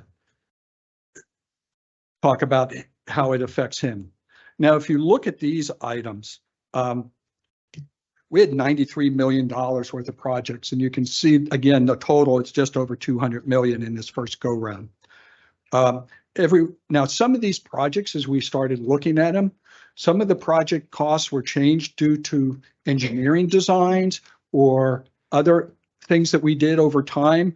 And as we looked at these, they are significant. As you look at, as Michael referred to, the Army Corps of Engineers project we're looking at was these Copper Cove Pond 6 dam raise and the tertiary and UV improvements. That was originally a $20 million project for us. Now there's different cost sharing that has come in that reduces our costs because the district has been so successful in working with them, but it doesn't lower the price of the project. That's a huge cost of that project. Now, if we go to the next slide, please. What we did here is we reduced the draft budget for the 5-year CIP on the wastewater projects from 93 million down to 34.2 million, a reduction of almost $59 million. And overall, if you look at that, we went from 201 million down to $85 million on this 5-year plan, which is a reduction of $115.8 million. Again, a multitude of reasons went into that. One of the big drivers was we know the impact that these projects have on the proposed rate study. The more money we throw into the CIP, the higher the rates are going to be to have to cover these projects. And the reason why we ended up with this list is an exhaustive review by engineering and ops. They looked at the risk of what happens if we don't do these projects. You've heard the phrase run to failure and the cost associated with that. And then there's also regulatory risk. There's the risk of deferral. There's the risk of the price of these projects getting more expensive as years go by. So at this point, I'm going to turn it over first to Damon and then to Mark, and they can discuss these projects in depth and answer all the questions that you have regarding the individual project. Well, so I think, Jeff, real quick though, I think we should talk about the projects that are potential, that would have a potential, give us the flexibility to reduce proposed rate increases, just to focus in on that. So my apologies, yeah. On the wastewater side, you know, it really is the La Contina treatment plant improvements and the Huckleberry lift station improvements. On the water side, if you go back one slide, we're talking about it's Big Trees pump 4 and 5. One more, please. One more forward, sorry. Wallace tanks, and those Jenny Lind tanks. And so those are the projects that we've highlighted where they're funded in the later years of the rate study. They're funded by rate revenue. So, because a lot of these other projects, if we cut them, it doesn't have an impact on the proposed rate increase because they're funded by other sources. Or, you know, we could highlight, for example, Copper Cove wastewater treatment plant improvements because we are funding the local share for that project with rate revenue, but we would have to walk away from the $13 million federal share of that project if we don't fund the local share. So the ones that we flagged are really 100% funded by the rate revenue in the 5-year financial plan. And it's not, you know, as you can see, there aren't that many that fall into that category. And then some of the trade-offs are significant. Some of these projects aren't going to last that long. And I forgot, Michael, excuse me, but I forgot to mention one thing, another source of funding. And I know Habib had mentioned this in prior meetings when we discussed the rates, is that the district is looking to issue additional debt in several years to help cover the cost of these projects, another $10 million in projects as we move forward. And the cost of that on an annual cost for the debt service of that is about $500,000 a year. But that allows us to get projects done sooner than later and takes advantage of the ability to not have to deal with significant capital improvement construction cost increases in future years. Because we've all seen what's happened over the years, recent years with the pandemic and everything else. And each year you push out these capital projects, there's the risk of failure, but there's also the higher cost of construction. And as we are looking at this to complete this process, we are issuing debt on both the water and the sewer side. And I can't remember off the top of my head what the sewer will be, maybe $300,000 a year, somewhere in that ballpark. And the water side is about $500,000 a year. And what interest rate are you calculating for that new debt? 5%. Right now, the current market for, yes, the current market, I checked with municipal advisors and underwriters, the current market for tax-free municipal debt is low 4%. That debt can be paid for with capacity fees as well, though, right? Oh, that. For those associated with that portion of it, that is correct. Yeah. That's why, I don't know when we're going to talk about La Contina sewer treatment plant again, but I mean, we've got, you know, two significant developments that one is completed, one's proposed. Are we going to still have capacity? I asked this question months ago and got these back on the list. I sure hate to take them off if we can't continue to grow over there. Give me any more? Damon, do you want to touch on that, or I could? Yeah, average dry weather flow. So La Contina's rated capacity is 200,000 gallons a day. That's its rated capacity. Doesn't mean it couldn't necessarily handle more as it operates currently, but that's what the state allows it to operate at. And the average dry weather flow for last month was 77% of that. So we're there. I mean, we're to the point where we need to implement an improvement for the La Cantera waste system. And so, you know, if you talk about the high points associated with the La Cantera project, we can talk about the fact that it has one what's called a clarifier. It's this design specific name called the biolac, but what it essentially does is it takes the sewage and it aerates it, and it allows the solids to be wasted and returned, and there's bugs that live in the sewage that eat the solids, and then the water can decant off the top. That's all contained in one unit that was installed in 1991 that has a floating, I don't know if it's plastic or if it's rubber or whatever it's made out of, a baffle in between the two processes that fails periodically and has aerators that fail periodically. And so the long story short is we need a second unit. We can't take this unit offline to rehabilitate it. So we need either a second unit or some sort of equalization basin at the treatment facility to facilitate the rehabilitation of the treatment plant overall. And so this is a critically important project, as you identify. And so my request, and I'm happy to participate here, is as much as possible is if this is not on the list, we need to find a grant and we need to get this project implemented. Well, we're not going to get a grant for La Cantera. Right, and just to clarify too, so when we're talking You'll have capacity fees. We do have, and we have expansion funds. We do have some in reserve already, and so expansion should be funded by development, right? By the additional capacity that it's going to serve. So we do have some expansion funds in reserve. We have other projects that hopefully will come online and provide additional capacity fees that are restricted funds. They have to be used in that service area, and they can't be used anywhere else, and they can't be used for the operating budget. They go to infrastructure. They can be used for debt service. Yes, for those specific projects. Yeah, for those infrastructure projects. Yes. Jeff, correct me if I'm wrong on that, but so that's a project where, you know, if we pull it off the list here, there is going to be some impact on CCWD revenue, because part of it is just, as Damon was mentioning, replacing some of the existing infrastructure that's past, you know, it's old.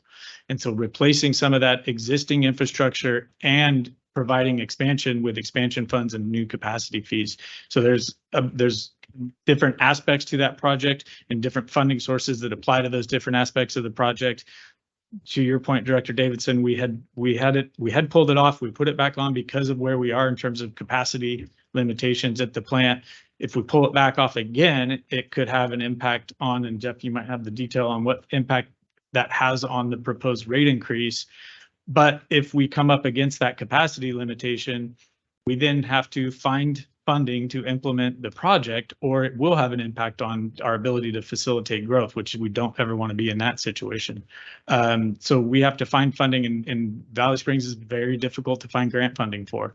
So we'll have to use the money from growth and find other sources of funding to implement that project. And it may be that it's phased in a different order than what we would ideally propose, depending on the availability of funding at that time.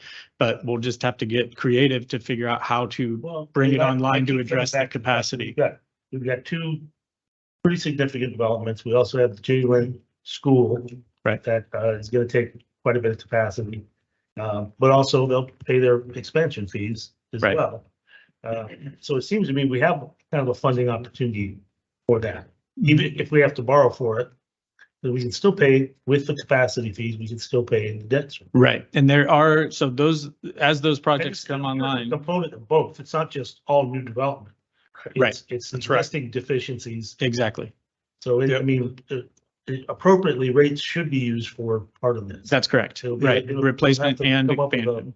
With some math to decide which is growth related and which is an existing deficiency. Absolutely, right. And so that's the challenge. And so there is planned growth in that area. Some of it is, you know, we're pretty confident and we're hoping that it succeeds, and we're trying to facilitate that development.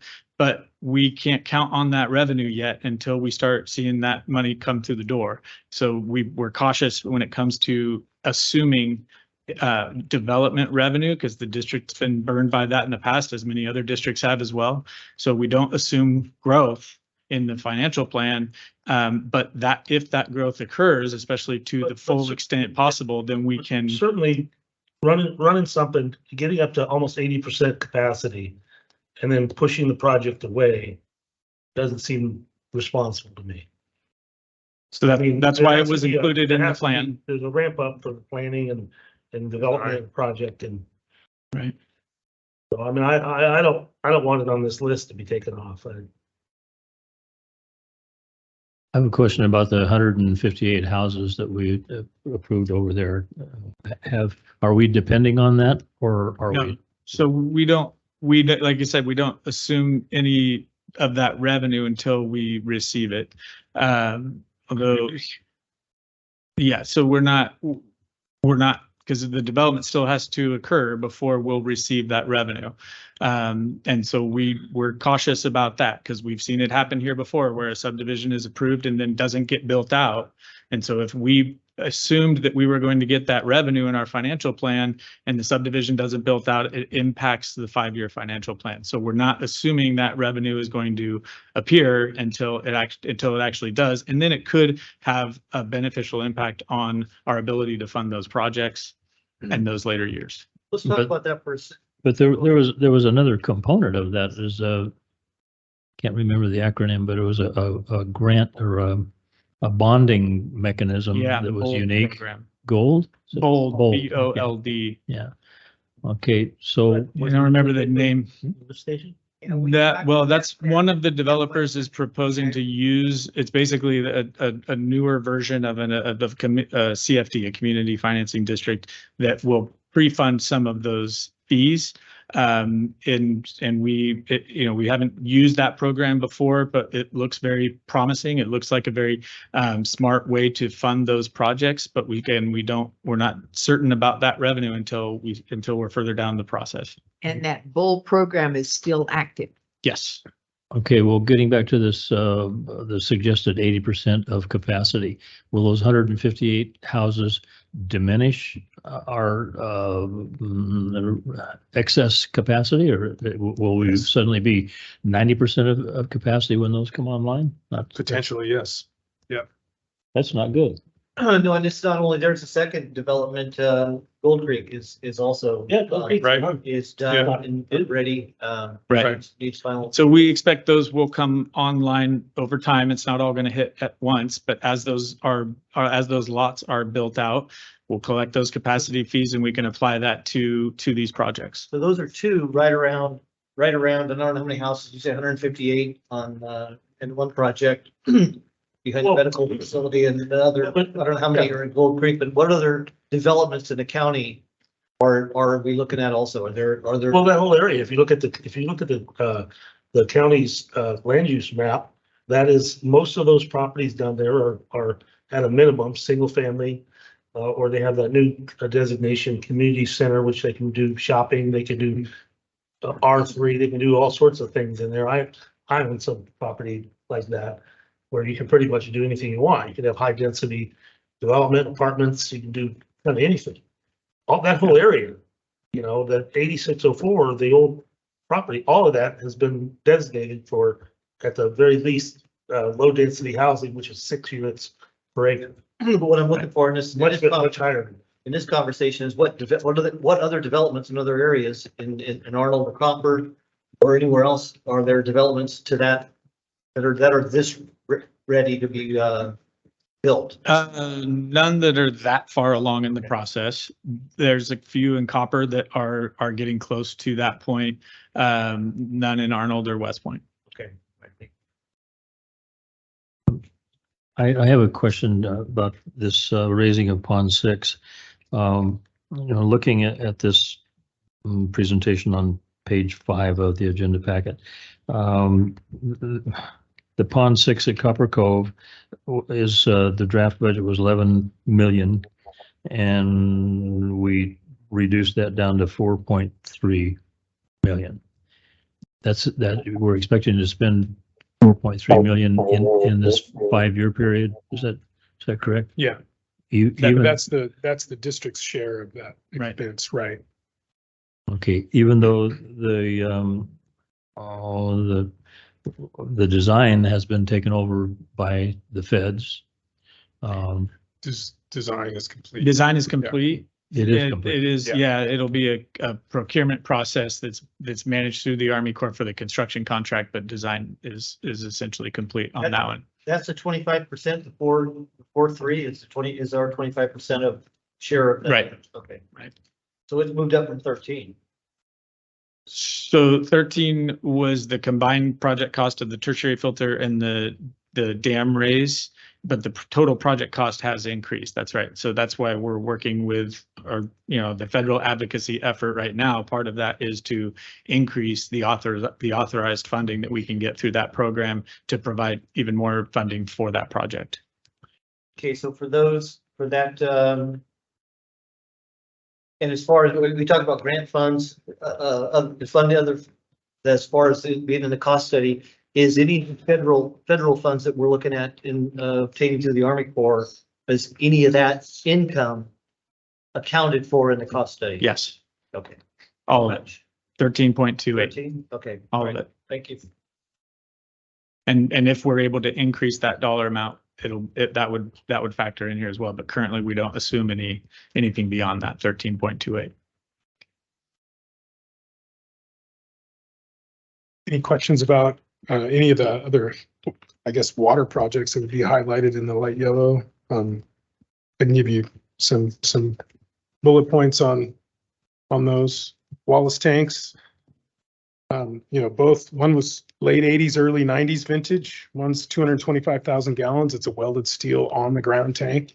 And then there's a 50,000 gallon elevated spheroid tank, a giant lollipop, if you will. These need to be rehabilitated. The paint is coming off both. Big Trees 4 and 5. So this pump station conveys water from the Big Trees 4 tank site to the Big Trees 8 tank site along MECO, what used to be the old Techite pipeline. One pump runs about 30 gallons a minute, and both pumps together, because of friction loss, are under 70 gallons a minute. So you can imagine when they're trying to fill a 150,000 gallon tank, were there to be a loss in volume of the tank at some point in time, how long that's going to take. It's going to take quite some time. So fire protection is a concern related to this treated water pump station. Not only that, we don't have the ability to deep cycle Big Trees 8 because we can only fill it at 65 gallons a minute. So we can't optimize water age and combat disinfection byproduct formation as easily as we could were we to have an optimal pump station. And moreover, it's a transmission / distribution pipeline, so it just doesn't convey water to the tank and then the tank feed the community. It does both at the same time. So if there's supply issues, everybody's going to experience it, CCWD and the customers.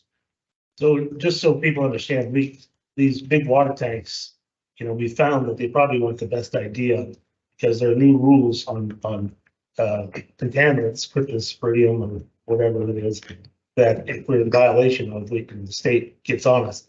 If we had smaller tanks that we could recycle the water through, we wouldn't have these issues as much. Yeah, so regulations unfortunately have caught up to us. So disinfection byproducts are formed when chlorine, in this case liquid bleach, we use liquid bleach in the disinfection process. It's between 12.5% and 15% concentration.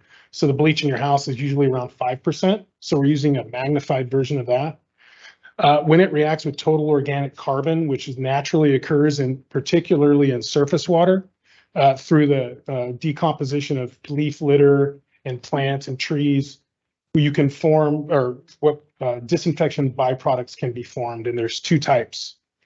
One's called trihalomethanes and one's called haloacetic acids, and these are detected in parts per billion.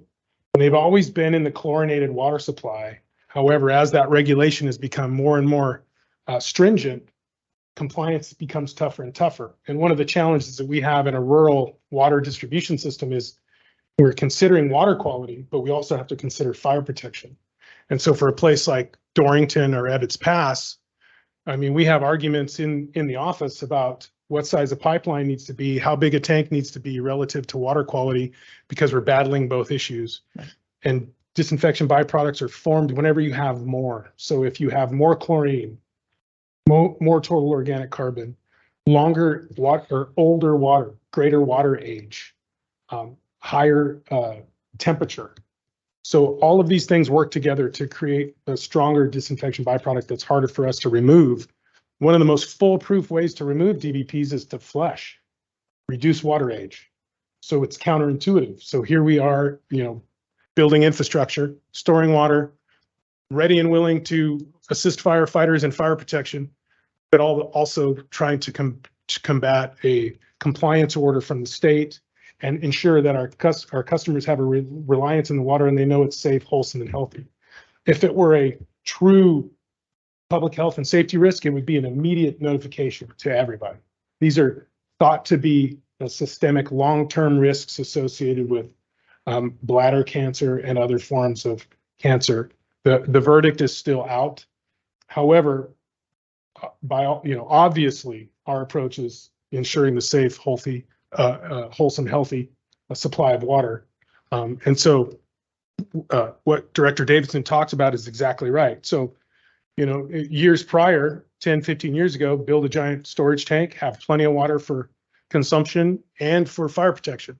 And now the thought is to build 2 smaller tanks that you can optimize. You fill them both up, you fill one up, you fill one halfway up. You can take one down to rehabilitate the other one, because we've also found that's a challenge out in our distribution systems. Some of our tanks, we have a heck of a time taking offline to recoat or rehabilitate. We can send a diver in with a vacuum and they can clean them. And they can tell us, oh, you have some slight corrosion here. There, the ladder is on the ground, or some of the rafters are on the ground, but we can't take it offline to rehabilitate it because we need to convey water to folks, and we need to have water for fire protection. So this is this eternal conversation, and Big Tree's 4 and 5 pump station project is smack dab in the middle of that conversation. Okay, before we go into the next one, Dan, we're gonna take a quick break. 5-minute break, please. 2:42.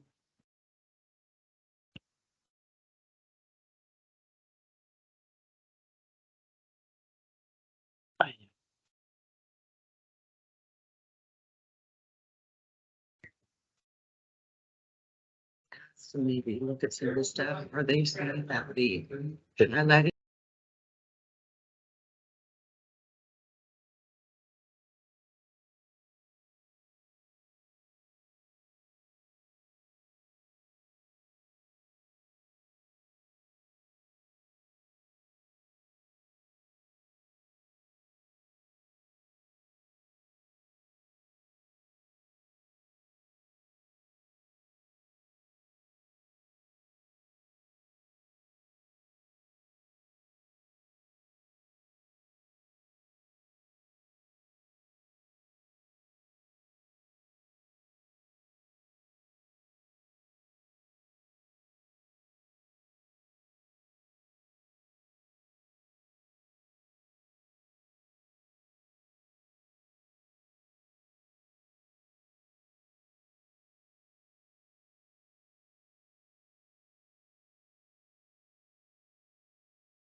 Okay, sure. So they are currently with a patient. I give you a call back and Okay. Yeah, okay, maybe then call me back. yeah, if we can't reach it, it'll get a voicemail.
We're going to bring the meeting back to order. Everybody, please complete your stretching. Did you stretch?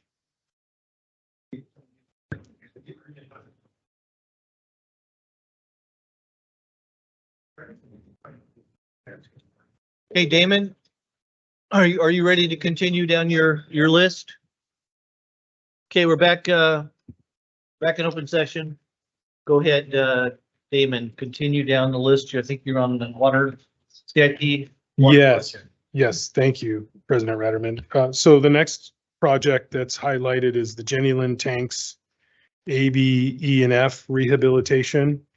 So just a little information to kind of provide some context for everybody. So the Jenny Lind A tank is a 2 million gallon tank, and it's essentially the heart of the distribution system for the Jenny Lind water system.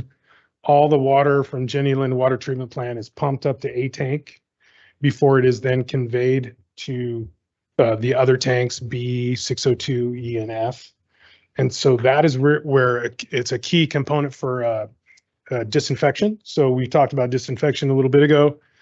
A tank allows us to enhance our contact concentration time, so which is a ratio between how long a water drop that has been filtered and treated is in contact with a disinfectant like chlorine. And so once we meet CT, the water is then safe to use.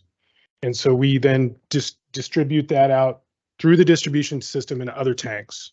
So A tank is the hub. It's the key. It's the hub of the wheel. It's the key tank. So last year we ID'd 6 holes on the roof of A tank, and we had one of our mechanics weld those up and sand them down and paint them. And then we had a structural engineer come in and do an assessment. Structurally, the tank is sound, but it needs to be rehabilitated ASAP. The paint, it's corroding significantly. So we need to rehab the tank inside and out. And then next tank is B tank. So B tank is you guys hear about the A to B pipeline project. Well, that pipeline project would act like a transmission line, water from A tank to B tank. B tank is another critical tank. It's a 1 million gallon tank. It does have some corrosion, but really what we're noticing around B tank is there's subsidence around the tank. So the ground is shifting a little bit more than the foundation of the tank. So overall, we need to rehab and coat that tank within the next 5 years. The ladder is corroding on the inside. We have corrosion on the outside. So as you can imagine, the kind of the flavor of all of these tanks is coatings. The next tank is our E tank, which is 500,000 gallon tank. E tank and F tank float on each other. They're connected by a single 12-inch, I believe it is, transmission pipeline that allows those to float on each other. It's our oldest tank in the system. So some rungs on the interior ladder are gone. They've been eroded away, and some of the interior roof, the rafters, are gone as well. So that tank is critical. It needs to be rehabilitated. An F tank, most of the corrosion that we see is on the exterior roof, which we've seen at Copper Cove water treatment plant. The Clearwell has experienced the same thing, and same with the Jenny Lind water plant. So you'll see in the current CIP, the plan is to rehabilitate one of the 2 Clearwells at Jenny Lind. And so it's on the exterior and the interior of the roof. And the thought is that some of this corrosion is a result of the off-gassing of the disinfectant oxidizing on the roof. And then the sun is pretty powerful in that part of the world too. So that's the condition of the tanks that are on the block here for the Jenny Lind water system. Hey, Damon. Yeah. Excuse me just a minute. What are it says below that, 2 line items, tank rehab program, 6 million. What is that? So this would be a program that would address issues associated with some of the other tanks out in the system. So namely, one that comes to mind is the Hunter's Clearwell. So this is up at the Hunter's water treatment plant that serves the Ebbets Pass system. That Clearwell needs to be rehabilitated also. So if you can imagine a tank being the hub for that distribution system, a Clearwell, and oftentimes, and in the case of the Ebbets Pass system, acts the same way. So it takes all of the filtered and disinfectant water and it holds it and through a calculated period of time before it can be sent out for consumption and use out in the distribution system. So if we lose the Clearwell, we can't send out drinking water to anybody. So the program is district wide, not just in a particular district. You have issues throughout the district. Exactly. So all of our tanks are inspected we inspect our tanks every 4 years. The requirement is every 5 years.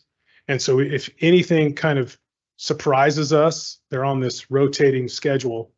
And if we have a tank that we'll inspect, say this year, and there was something that we didn't anticipate, and all of a sudden we need to address it, a line item in the CIP like this would also give us the flexibility to go ahead and rehab that. How many items are in that 6 million?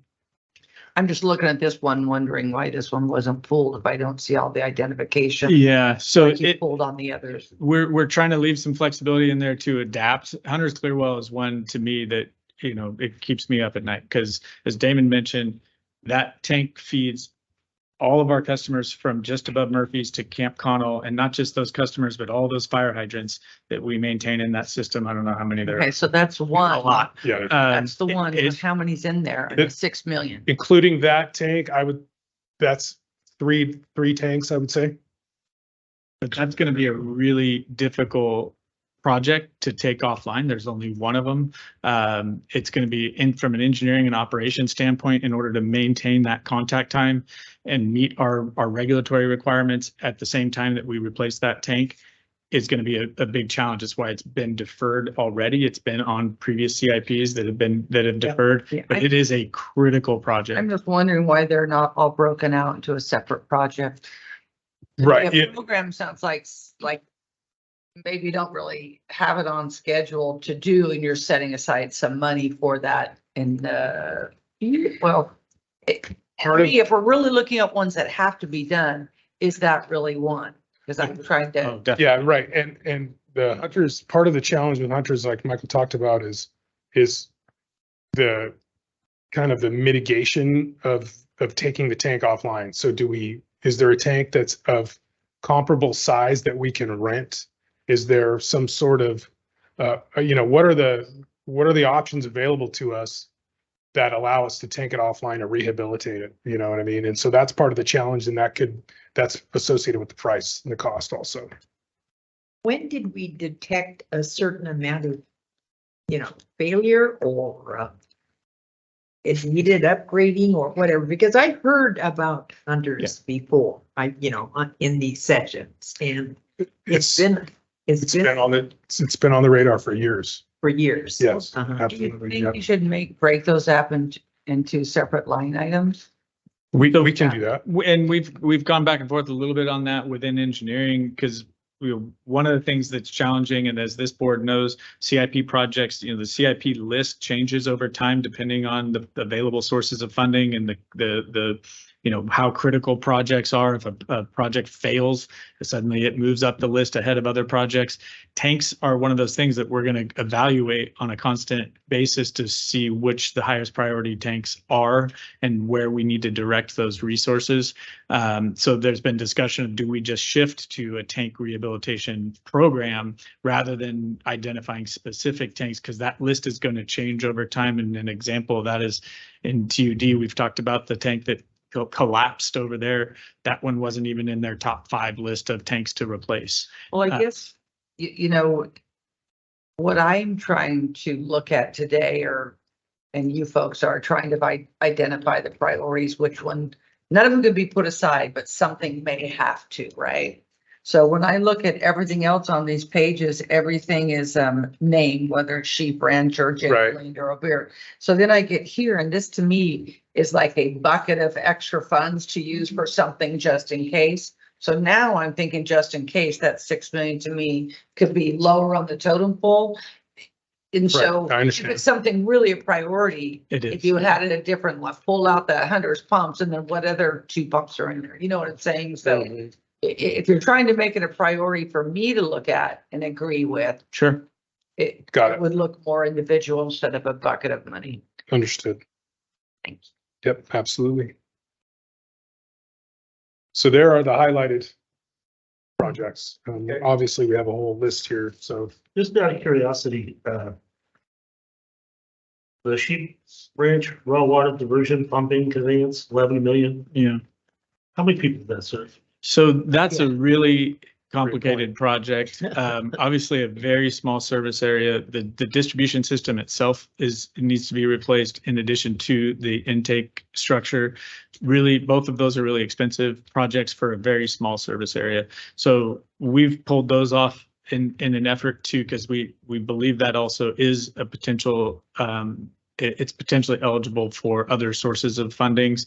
Other sources of funding. It doesn't mean it's less critical, because both are very important projects.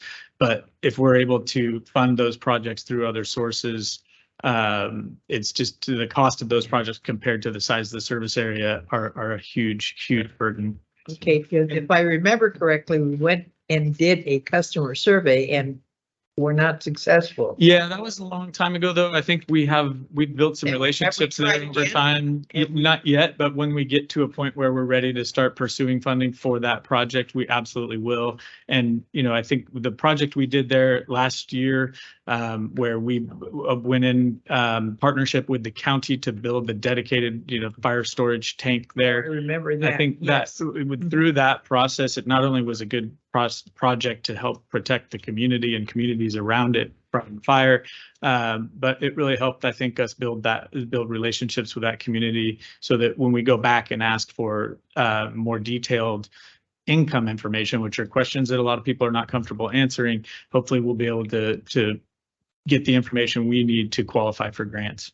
This $11 million project isn't on our, No, but it's not. it's a plan to be done next No. year, Right. so. Yeah. All right, Yeah, I just, Mr. Thomas. I've just done a little tabulation here. The highlighted items, if you were to I don't know, make a list of them, but leave on that 5.5 million that Supervisor, Director Davidson is so adamantly saying we've got to save it. Can I interrupt you there, Director Thomas? Yeah. Because I think we have the information you're going for. But I'm sorry, if you want to make a point, feel free. Well, if you leave that in, then that at least potentially we could take about 6.2 million out of this 5-year anticipated need. Am I approximately right? Yeah, of the portion of the CIP that's funded with rate revenue, so it's not, yes, but it's, I think it's more significant than it sounds because a lot of the CIP is funded with other sources of funding. So it's 6.2 out of the total dollar amount that is derived from rate revenue. Okay. Which I think Jeff and I would also, have more information on. and perhaps others can weigh in on, but I think the Huckleberry lift station improvements is kind of, I would say, somewhat linked to the La Cantena project as well. Oh, But great. I'm not. Right. Good. Right. So Yeah, so the approach there that if we were to remove those from the CIPs, as we've talked about extensively here, that's, that makes us nervous. But if we were to remove those from the CIP, I think the approach we would want to take would be that we still fund design so that we have a shovel-ready project so that we never end up in a situation where we're inhibiting growth. We still fund design, and then as growth occurs, as those development projects come online, we're able to utilize those expansion funds for that project. And it may mean we phase the project in a different way than we otherwise would if we had all of the funding up front. But we take on the pieces that we can and address the capacity issue in those later years with that other source of funding. So that would be if we were to pull that off, I would recommend we leave enough in to at least fund design. See what those numbers are? What are the options? You alluded to the fact that you're going to roll out something here that is going to please us or shed some more light on. Jeff, are you ready to go? Yeah. Please.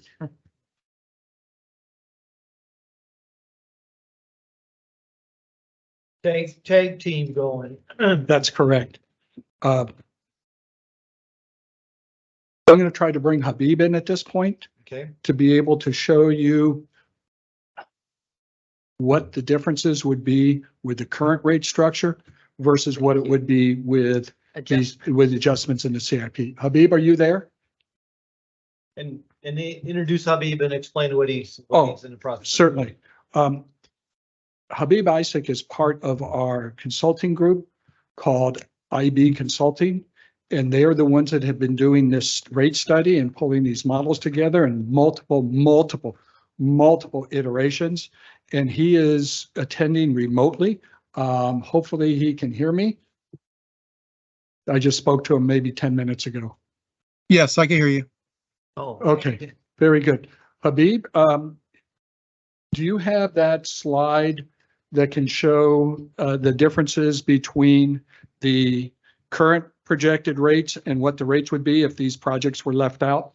And is there a chance we can get a printed copy of that? We can after this. Yes, not a problem.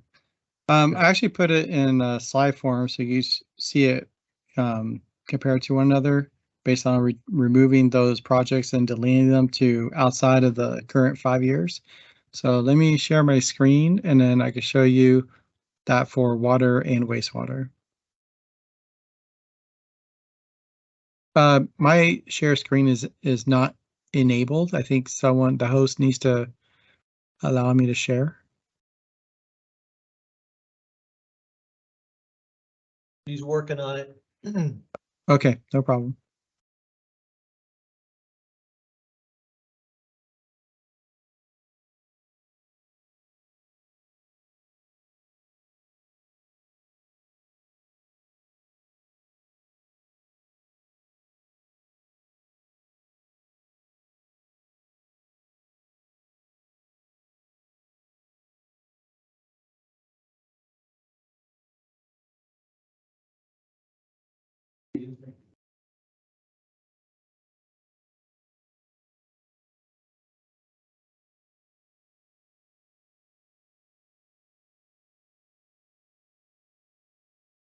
Hey, Habib, are you there yet? Able to share your screen with us? Yeah, it looks like now I am able to, so let me do that. There you are. Can we print any of those? Okay, so describe. We'll make this available. Let me just Yeah, Habib, change. describe what this, what you got here and then go through the projects that were removed and from which list. Yeah, we'll do. So, actually, I'll probably should go the other way around. So the projects that were identified to be pushed back, I believe, Jeff already mentioned those, but it was the Wallace tank, 1.5 million. There was the pump stations 4 and 5 replacement, and that was 2.1 million. And then in addition to that, it was also the Jenny Lind tanks A, B, E, and F rehabilitation, and those were pushed back to 29 and 30 for. So they highlighted in yellow on the handout from today. Okay, go ahead. I'm sorry. Yeah, so essentially a total amount of $8.6 million of capital projects were delayed to the next to years 6 through 10.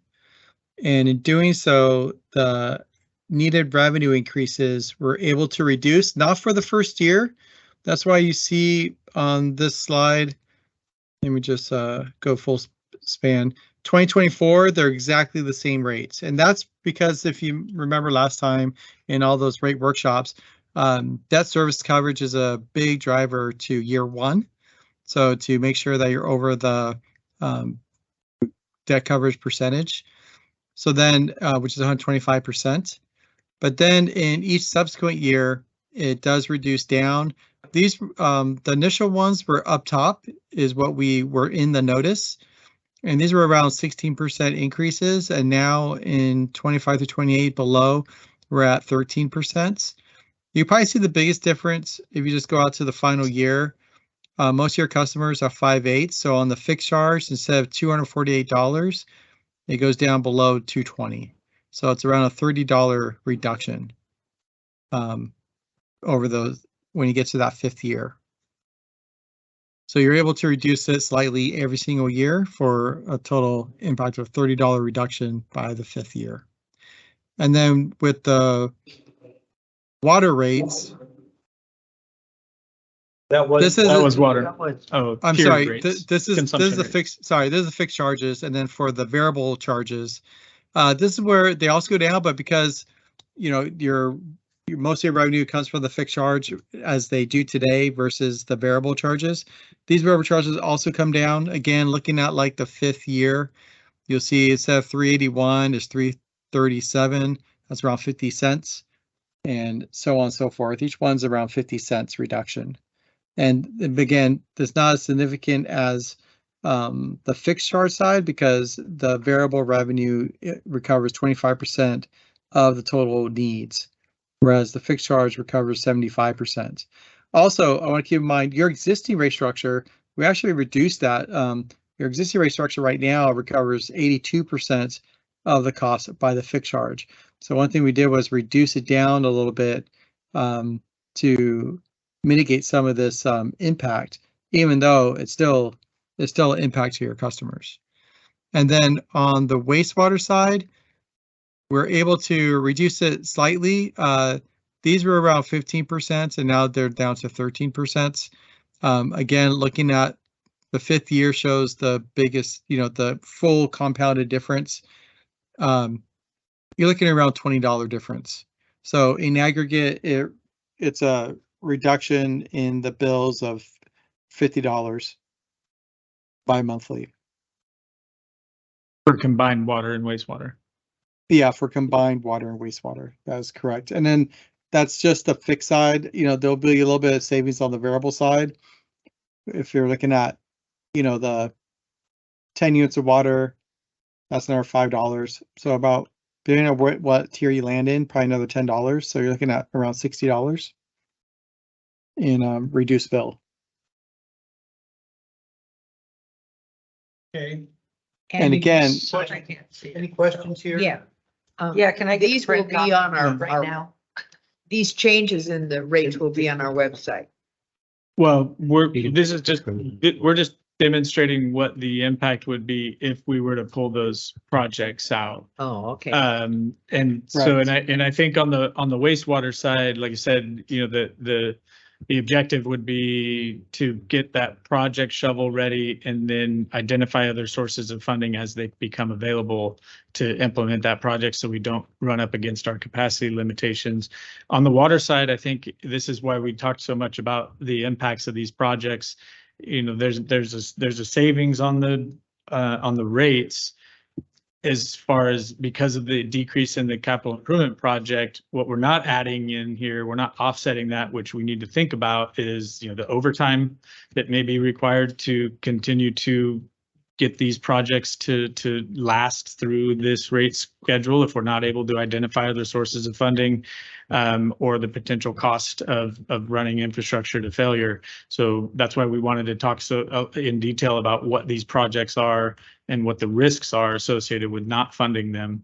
But if we were to pull these projects out, that's what Habib is showing right now is what the change would be in terms of dollars. Habib, do you have the percentages compared to the proposal? The percentages in terms of what? The annual increases. Oh, of Annual increases that were proposed. The annual of the increases- rates? Yes. Yes. Yeah, so I could give you that real quick as well. So with water, the adjustments in like the subsequent years was I'll go from 25 to 28 was going to be 18%, 16%, 16%, 15%. And now instead it's 12% followed by 13s. That's for water. So instead of 18, 16, 16, 16, it's 12, 13, 13, 13. Got it. And the first year Yeah, stays the same. Yeah, first year stays the same. And then for wastewater, it was 14% and now it's down to 12%. Can you go And the back to final slide? year, yes. Final year is still 5%. Year 5 is at Or was it 5%. 3? It was 3, but I tacked it up to 5. Habib, can you put those percentages in a slide, and when you send them all to us, put on the website, if you include a slide that shows just like this, the initial proposed and then the percentages that you just, the ones that you just talked about. And Yes, also, can you yes. go back to the slide with the variable, the consumption slide for me? Yes, I yes. want to take that picture. Thank you. And then I also want to point out that kind of going off of what Michael was saying, I saw a lot of the comments in the chat, but some of those comments were, what about reserves? What about building up reserves? So, and what about, making sure what was done in the past? The district showed all the projects that were completed since the last study, which was pretty significant.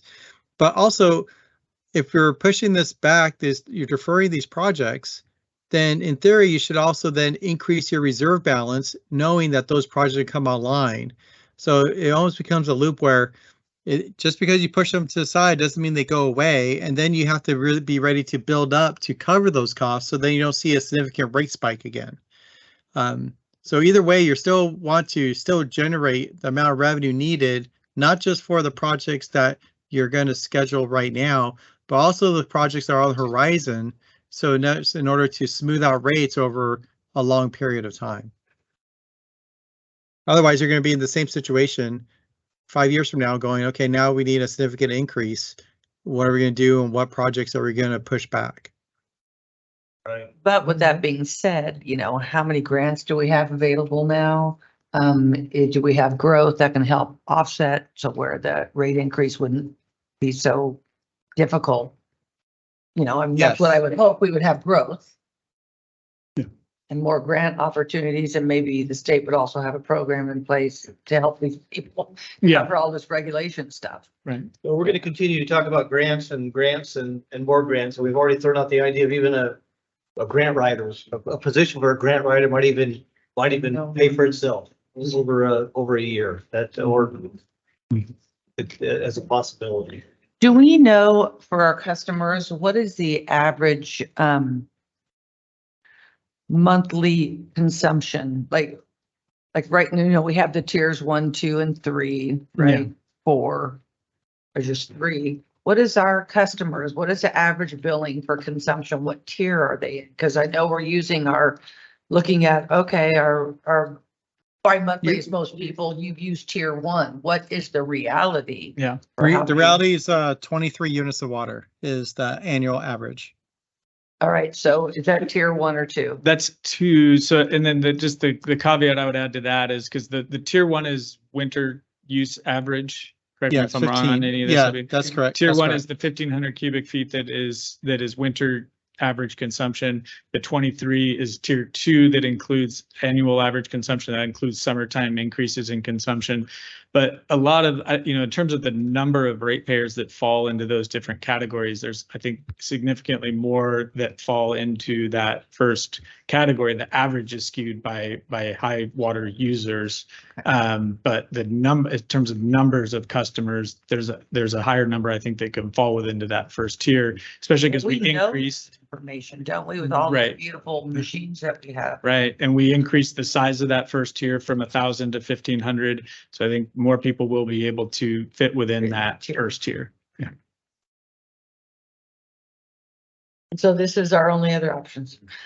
No cutting costs anywhere else or no other percentage cost changes. This is. I think that's why we spent time on the actual operating budget early in the presentation, because the process we went through earlier this year of really cutting that down to the extent possible. Really, it's hard to think of anywhere else where there's anything left to cut. Can you remind me again, because it's been a while since we did a budget, the items, offhand that you pulled out of the budget, like for the next 5 years, what items were pulled out of the operation budget that we program wise, maybe? Yeah. I know vehicle leases, that kind of. Yeah, that was, we pulled some of that out, and also just, I think I mentioned it earlier, that we cut both the service and supplies, which is materials and supplies, professional services agreements, contract, those type of things that What kind of percentage did you just say? We cut out 15% across the board, whatever the matter. No, we didn't. It wasn't across the board.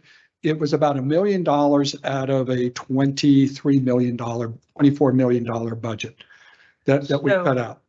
If I pulled out our budget, like during the process, I can look at the current budget versus, budget 22, 23 to 23, 24. So I can pick out the ones that are lower from the previous year's budget. Yes, and remember, we gave you real detail line items for each department, and you could do that. Right. So and also from the preliminary budget, that the initial draft was based on what we came back and cut out of that preliminary budget. Yes. Now, what about, do we have any, a spreadsheet per se that shows me the previous, let's go 3 years prior to where we're at today, so I can actually see the history of actuals, not budgeted, actuals? Mm-hmm. Can you send me something like that I can look at again? I can go back to prior years. We're not quite through the close for fiscal year 22, 23, but I can provide you the prior years. Yeah, well, and then give me what you have for 22, 23, and just know it's not audited yet. That's all. We can do that. I just want to see that 5 year, and back for the finance committees, I'd like to see those more often when we. That was included in as we went through that budget process where we have actuals compared to Yeah, the. I think we budget just asked for proposal. that at that last finance meeting or The- the budget Well, process. usually that's the way we'll do preliminary budget presentations is we'll include previous fiscal years in addition to the. Yeah, the actual, proposed just the fiscal. key. that- Actually, yes, it included. I think it goes back 2 or 3 years within the budget documents, but I can put together an unaudited 22, 23 Yeah. and provide that to all your board members. Mhm. Thank you. Director Thomas. Habib, this is Director Thomas, if you can hear me. Yes. Okay, one of the things that stands out in my memory about your previous presentations is that years 3, 4, and 5 were, I don't know, pick a description, that they're higher than they might otherwise be if we could have, and I realize that we can't throw in a figure there about the average grants that we have received in the past. Isn't it true that those percentage increases in years 3, 4, and 5 conceivably could be lower than they currently are? I mean, I'm not even talking about with these reductions that we've been discussing today, but if we just, just hypothetically plugged in $30 million in grants that we might anticipate getting, wouldn't it be logical that those percentages would go down? So in theory, yes, but you, as staff mentioned, before reducing the CIP, this last iteration that we're presenting to you today, they've already gone through and reduced the capital significantly.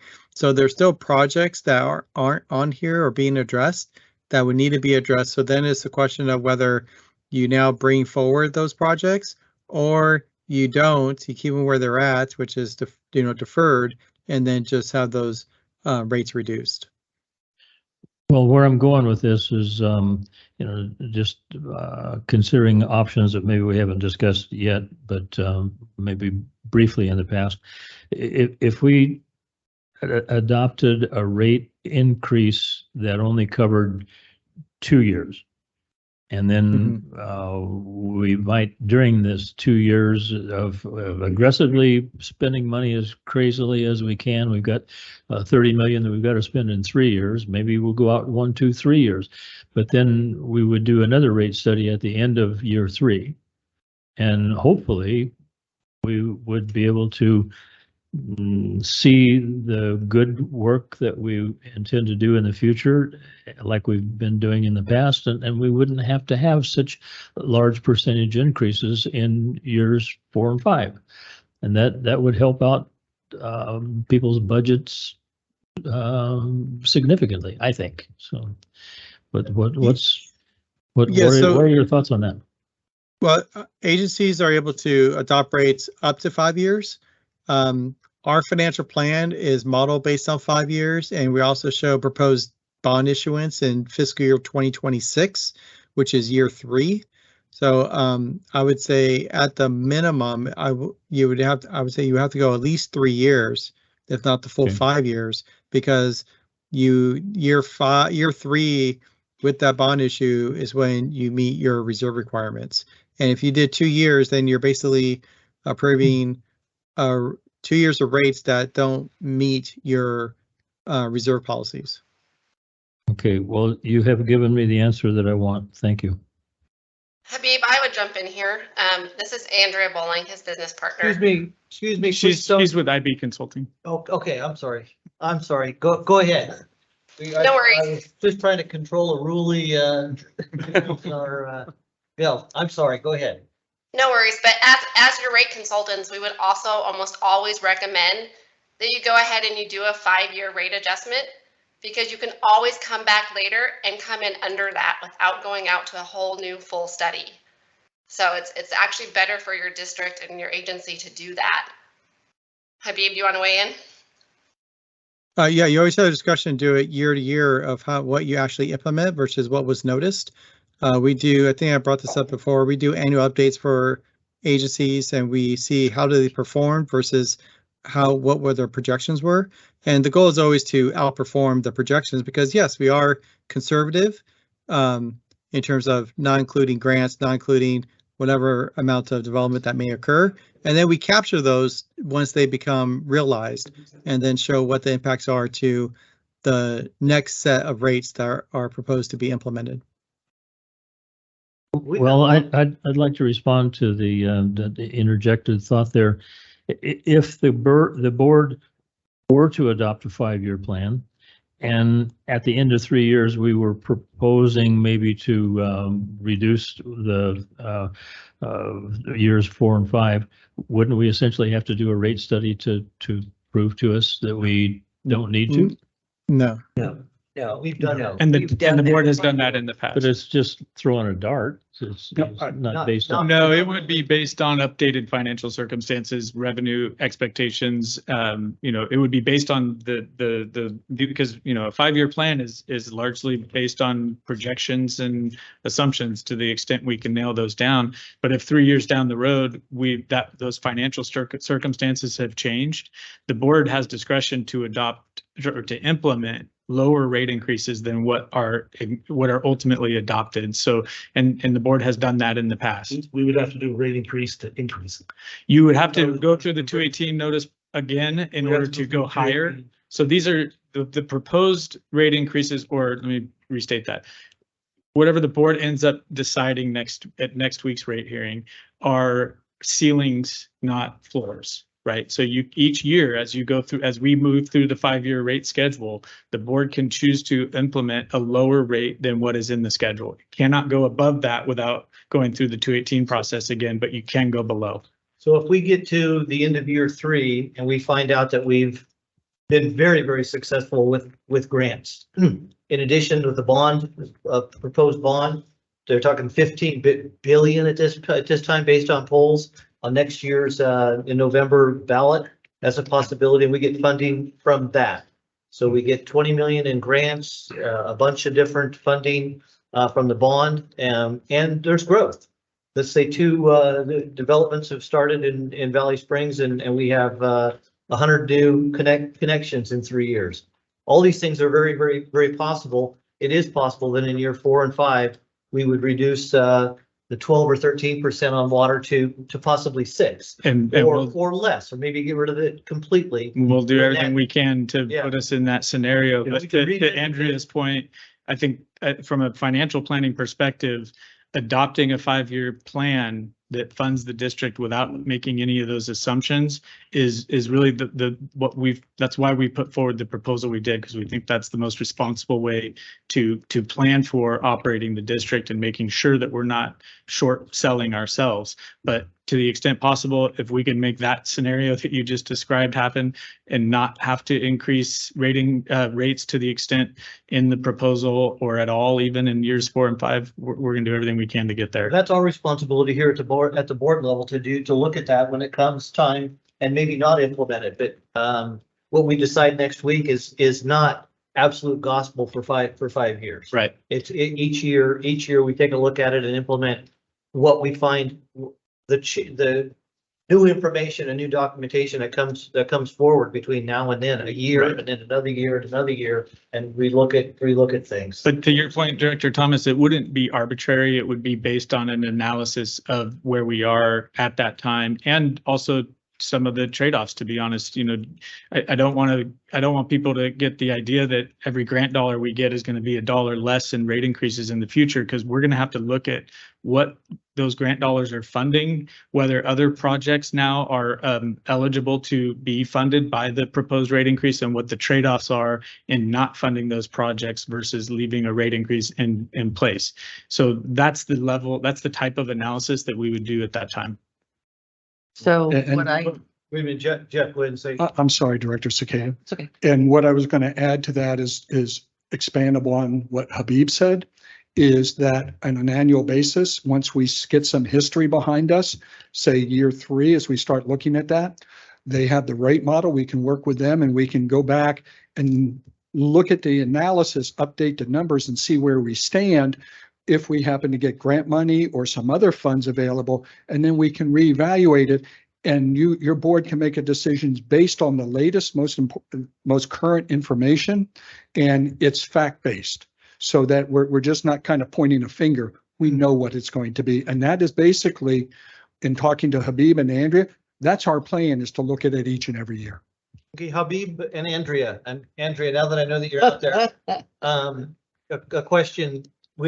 I know both or one of you have said in the past that you're being paid for this 5-year study and that you're not done with it by handing us this report and going through this rate study. What do you do? What is included in each year annually when you reevaluate it? And is there additional cost for that? Sure, yeah. So that is separate, but it's a fraction. It's like a tenth of the cost because we built the models and then we do it with our clients where usually it's part of the budgetary process. We do a lot of annual updates like in February or March. It's a turnaround of 30 days. And what we do is we basically update all the meter counts, so we capture new development. We update the audited financials. What is the new reserve balances? And any changes to the capital improvement plan, and as well as the budgets. So we go through that whole process and then we identify what was the notice rate and then what % of the notice rate do you need to do. So we might find that, oh, you don't have to go up to 100%. You could do 80% of the next notice rate because of your performance. Excuse me, that's done on a yearly basis? That's done on an annual basis. That is correct. If you so desire, we have clients where they built it in as part of their budgetary process that the rates are not implemented automatically, that it goes through this type of process to determine do we have to go up to the full notice rate on an annual basis. So that's to your discretion as well. Yeah. And how much would that cost us? Yeah. A tenth of what? A tenth of what? Sure. And they asked us this out in the public forums, the rate committee meetings. Our fee was 90,000. We typically do 9,000 per utility for annual updates. So it will be a not to exceed amount. So, and we turn around in about 30 to 45 days. So you're looking at, 15 to 18,000. So didn't we have the option to own that model? And you do, because we yes. have these highly skilled, let me finish. We have these highly skilled people that work here. I was just that thinking they can enter the number themselves. Absolutely. Save, our models we're trying to save money here. Yeah, all your models are deliverables to you guys. And volunteer. Yes, and we would. Or those we have are volunteers. those are your guys' models that we're developing. We're developing for you. You're our client, and those are you guys own those models. That is correct. Yeah. But he was just providing you an option. Right. That's And that's exactly what we need. Yes. It is what we need because we can't be surprised. All of a sudden we have this study that's done and guess what? Exactly. And it may be that for the first year or two of the rate study, as we're getting more and more information and it's pretty laid out, we can look at it internally. And if we need to have some consultants, then Habib can come in. But they have been outstanding through this entire process. Well, they have been, and that's not the issue here. We're looking at charging ratepayers a huge amount of money. So it's up to us, everyone in the room, to save money anywhere we can. Absolutely. So one of my concerns I have about approving this for 5 years, even though we may not implement each one, is I don't know what policy, what can we implement that I can't have staff come to me? Sorry, Michael, I'm picking on you because you're the manager. That says, we had this increase and that increase. So, now we're going to be spending this much more for this particular budget. It's like if I could hear Michael say, you know what, we're going to put a freeze on our spending on items where we can, office paper, whatever, you know what I mean? It's something to where I want to see, okay, we're going to do this. The ratepayers have to pay more. So now CCWD is going to do what they can to put a freeze on something, not salaries. I know we have really good employees, you guys, sorry. But I'm just saying, it's just something, even for us, like I talked about, we could cut ours. But maybe in the areas that, I don't know where those are, Michael, as you are manager of CCWD, I would like to have you come back and say, okay, for the next 5 years, if you approve this, this is where we're gonna put a hold and say, absolutely not. It just, every year when we do our budget, something is always, it's a little bit more here, a little bit more there, and I understand that, but I'm looking for not A feel good, that's No, what you want. Pain. And I want share the pain exactly with what these folks have to do to pay this amount of money, and what are we willing to do as staff and board members to help share in this situation that we're in. but Yeah, I mean, I think it's hard to point to specific line items in response to that, but you know, we do that every year in the finance committee where we go through, in the full board as well, every line item, what's behind every line item, to figure out where there are any savings that we can potentially cut out of the preliminary budget. So I'm So I gonna think give it would you- be, I'm gonna I think give it would some be during that examples off the process. top of my head. We make do with every vehicle we have, and I know we have that regulation coming up with electric, but we do not get any more vehicles. We make do, no matter how we make do. And until somebody actually breaks down, then we can deal with that out of reserves or something. The other thing is no more new computers. We make do. We have a IT department that I'm sure is really good. And we just, those are the kind of things that I'm saying, let's pull out some of these things. And maybe they're only $30,000. Well, $30,000 to me is a lot of money, but we need to try and share in that. So those are two options, and I know there's more. Postage, sorry, you guys know we don't spend, overnight postage for, for our packets. There's insignificant, I've heard, compared to the overall budget, but it's not insignificant to the people who have to help pay for this stuff. So every So- little bit will be helpful. Those, You're welcome. so when we evaluate those on an annual basis, really what we're looking at is what's the benefit to the district and where are we saving money? As we're not buying new trucks unnecessarily unless we're creating operational efficiencies with that.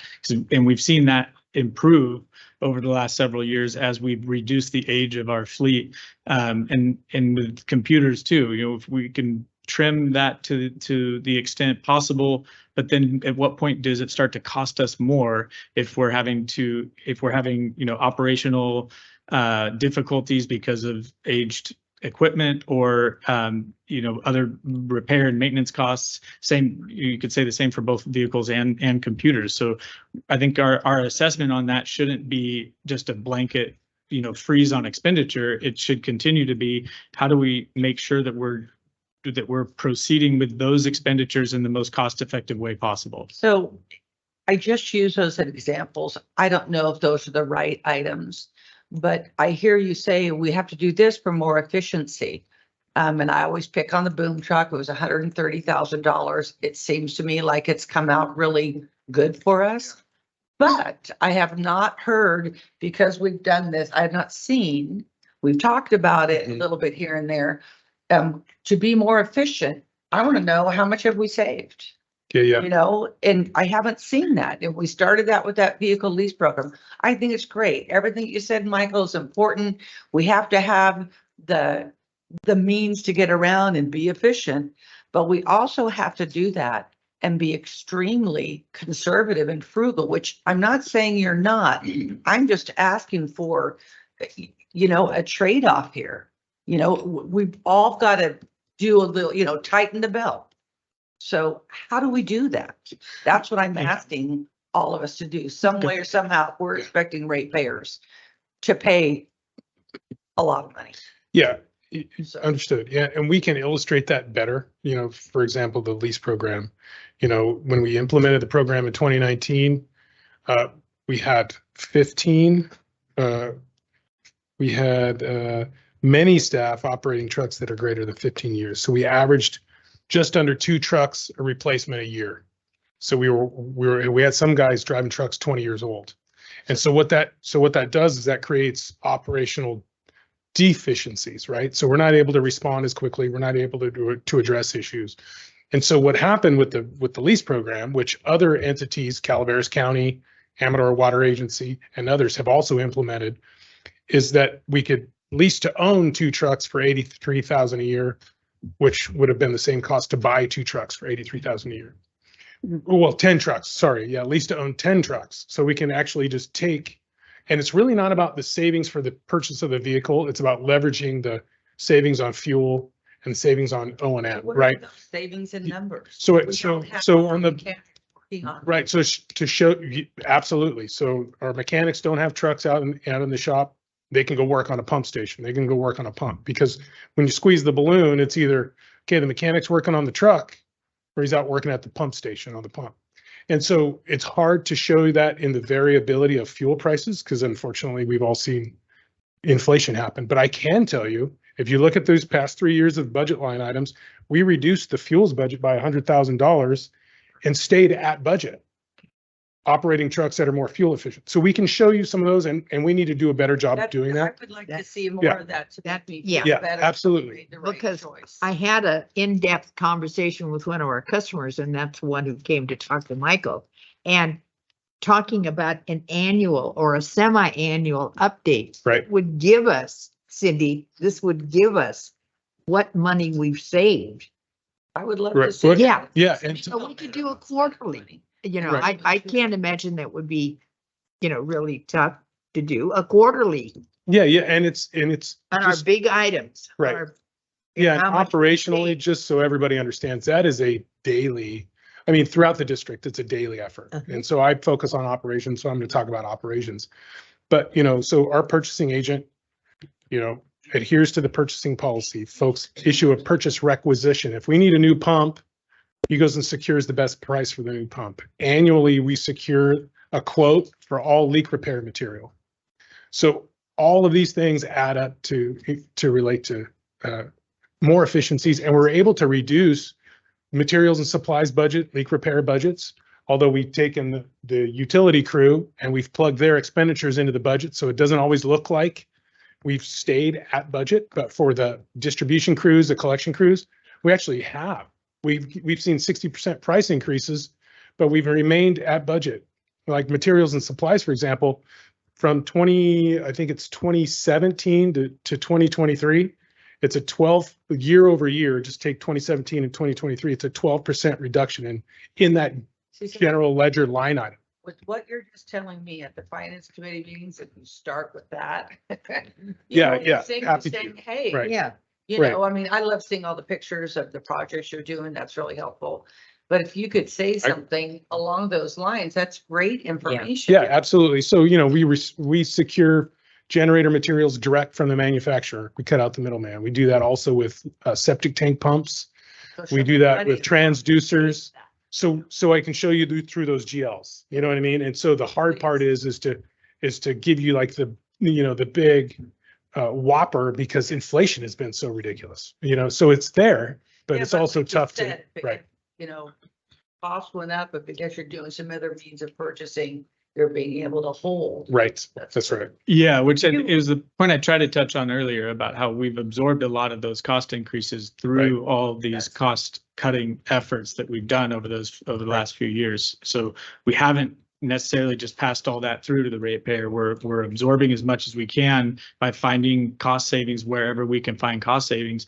But a lot of these items that we're up against now, especially construction projects, is outside of our control. Not the Go ahead and get your 2 cents. Yeah. Another suggestion that came up was the fact that, do we set aside money in any way to do any repairs or, take care of any things we have to fix? That's half. That's our effort. That's what operations and maintenance does. That's, But we also have reserves set aside for different Right. purposes, including emergency Oh, repairs. okay, so we Yeah, do have. Oh, yeah. yeah, we yeah, have oh, yeah, reserves. oh, yeah. Absolutely. Okay, Yeah. because when I hear the word reserve, that's not what I think of. Gotcha. And then just real quick on the enterprise program, we just need to be mindful. It's one thing that, if we don't lease to own vehicles for a year or so, but we just need to be mindful that 2027 is going to be here. And every model year thereafter has to be electric. And currently we don't have any charging stations. We don't know what the condition of the grid is, and we don't have any electric vehicles. Neither do any of these folks in these rural communities. So Mountain Counties is looking at ways that we can respectfully not comply with this regulation until we can be acknowledged that we're first responders, because our folks are first responders. Water and wastewater is associated with Are first. they, like, if we don't comply, will they just come shut us down? No, so we're not going to run the risk of any, regulatory penalties on that front. But what we're doing with Mountain Counties Water Resources Association and Association of California Water Agencies is trying to advocate for the extent possible for exceptions or delays, especially in the cases where the vehicles just don't exist, aren't available, and the grid can't support the additional charging capacity. Those are things that we need the state to recognize. You can't penalize us for not complying with a regulation that's impossible to comply with. One of the biggest factors that I see going up the hill, what are you gonna do with snow? I mean, when we're inundated, and I had my stove cleaned today, and they're saying it's gonna be another, because is El Nino, right? Here we go. Yeah, same situation we had last winter.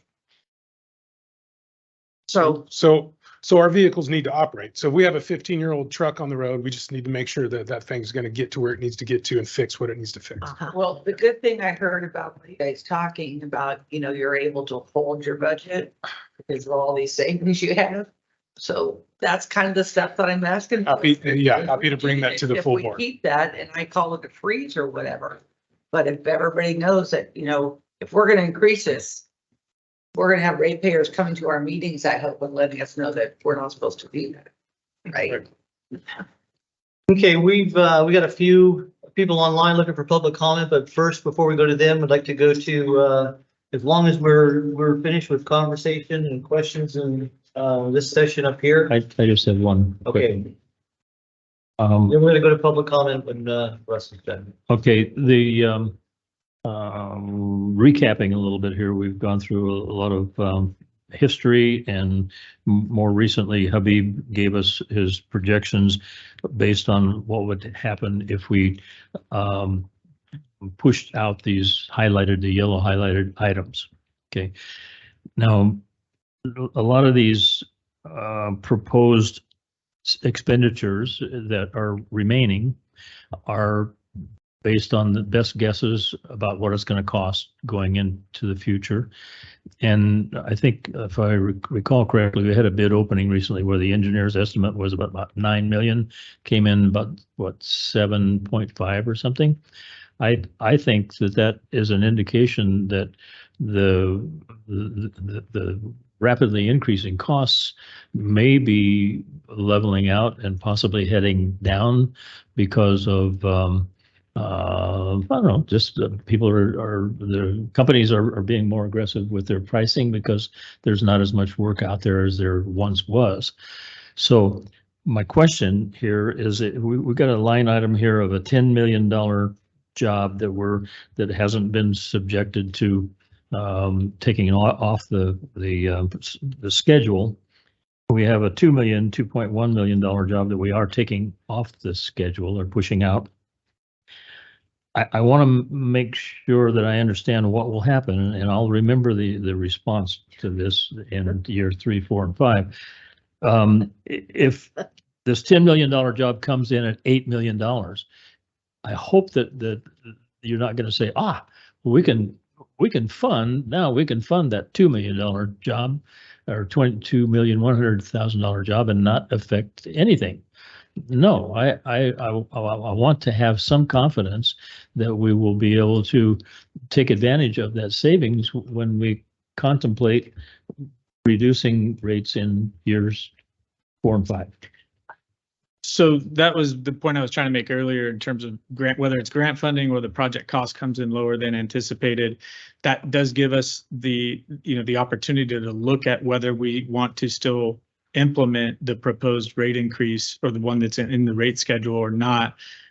I think at the time, at that time is when we had that discussion about what are those trade-offs, what other priorities have come up, can we forego that increase 100%? Can we forego it another amount and get other projects done? Because as you can see, we pulled a lot of critical projects out of this CIP, and there's still a lot of work that has to get done in addition to this. So I want that to be the direction that we go in, but I think at the time is when we're going to have to make that cost benefit analysis. But point well taken. So what I'm hearing you say is that you want to maintain the flexibility of putting that $2 million project back into the work program. That's correct. They can't put a project like that forward without coming to. Depending Right. on. It would be absolutely. It would be a discussion that we have with the board about what the right step is to take at that point in time based on the circumstances at that point in time. And at that point in time, this may not even be the same list. There might be 2 or 3 other projects that move its way up into that list. That's right. Which is what happens every year, every day. Yes. Every day. Yeah, but it's not to make a list. It doesn't end up to be the same list at the end of the year. But to the extent possible, Director Thomas, to your point, that's absolutely the goal. Okay. Okay, did you write that down? Put that in the minute, please. Go ahead. Beeb's numbers did not include putting a million or whatever to design it at La Quintana, or did it? It should have. Did that pull La Quintana out entirely? No, it allowed the design process to move forward. Right. Oh, great. All right, if we're done up here, want to step on anyone's toes. Marty, go ahead. We're going to go to public comment in the room. Francisco, I saw your hand next. Yeah. Well, this was a really good meeting. Great conversations. Several things. First of all, Cindy, Director Cindy, Director. I'm good with Cindy. Cindy, thank you for bringing that conversation up and having a full-bodied conversation about it. I hope you will continue that because that shows respect for the ratepayers.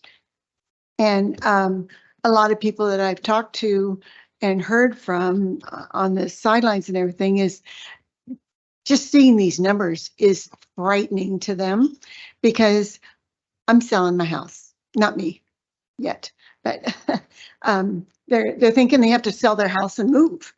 So who's going to buy that house with these rate amounts and property taxes and the issues with fire? It's just one more thing. They won't be able to sell their house. Maybe people won't be able to buy it. It's just it's like a steamroll thing. So showing respect for the ratepayers is paramount. And then with that being said, I think we should give a huge respectful shout out to all of our staff, the expertise, the commitment to the work. And obviously it's been a lot of work to get to this point. We're not finished yet, but I think that it has to be said out loud and often the work that they do. I mean, when you get elected to a board, you tell a story, you give your story and people vote for you, but you don't have to show credentials on top of credentials on top of credentials to get that position. They do. So kudos to them. Kudos to all our staff. And then, so then there's something that's been bugging me for years, and it's kind of come up a little bit, touched on it a couple of times today. So I think maybe today's the time to do it. A few years back, I happened to run into Director Davidson a couple of times within like a 2-week period or so, something like that. And I asked him, because I had seen all these houses that were being built, and I personally watched as a special tractor pulled up and just within seconds, that's 1, 2, 3 seconds, yanked a mature oak tree right out of the ground. And they did that to 200 of them. Did the same thing with another 800 trees on the other side of the highway. And I'm going, oh my God, people don't even know this. And so this was to build houses. So I asked Director Davidson, I says, what's with all these houses they're building? You know, what's the deal? I moved to the country. You know, we all moved to the country, and I don't know why we can't get a dark skies ordinance. It should be one of the easiest things. But, and your response was, we have to have enough houses to support all these businesses. And then just a couple, 3 weeks later, there was building some kind of another strip mall or something around. And I said, what's with all this? Well, we have to have enough businesses to support all these houses. That is circular thinking. And it irritated me back then to think, God, does it say sucker on my forehead? Anyway, that just didn't make sense to me. And today I heard a couple of times, I heard you say, Director Davidson, we need more ratepayers. And then Director Ratterman, Scott, you said there's a couple of big developments, and I know you don't have a lot of control over where people build, but why does it always have to be Valley Springs? You know, years ago, I went to the Board of Supervisors meeting, as I always did, and I shared with them because of all the lights that were just shining right in the eyes of the drivers. This is a safety issue. And I told them, I says, it won't be long at all before Valley Springs, downtown Valley Springs, is a mini Vegas. And they laughed at me, they scoffed at me. So how many people have actually driven through Valley Springs at night and know what I'm talking about? It is a mini Las Vegas. So I'm just saying the decisions that we all make have a huge impact, and they seem to be, what, you think this is funny? Do you live in Valley Springs? Yeah, it is. If you drive at night, you know what I'm talking about.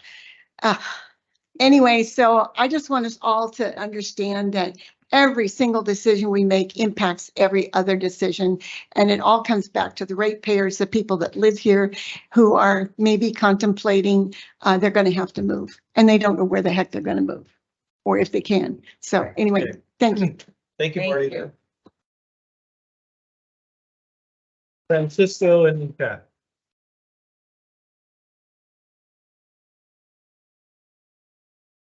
Well, thank you for the enlightening opportunity to hear how you all view things. To me, it brings up a very clear need for better metrics. I don't know what your metrics are right now. If I was to ask Michael what his personnel appraisal included as key focus items or key service items or whatever, I don't know how he has done monthly or quarterly or what have you. Do you all have metrics at management levels? We only have one, Yeah. employee. No, you have 75. No, We have only the have board has one. one.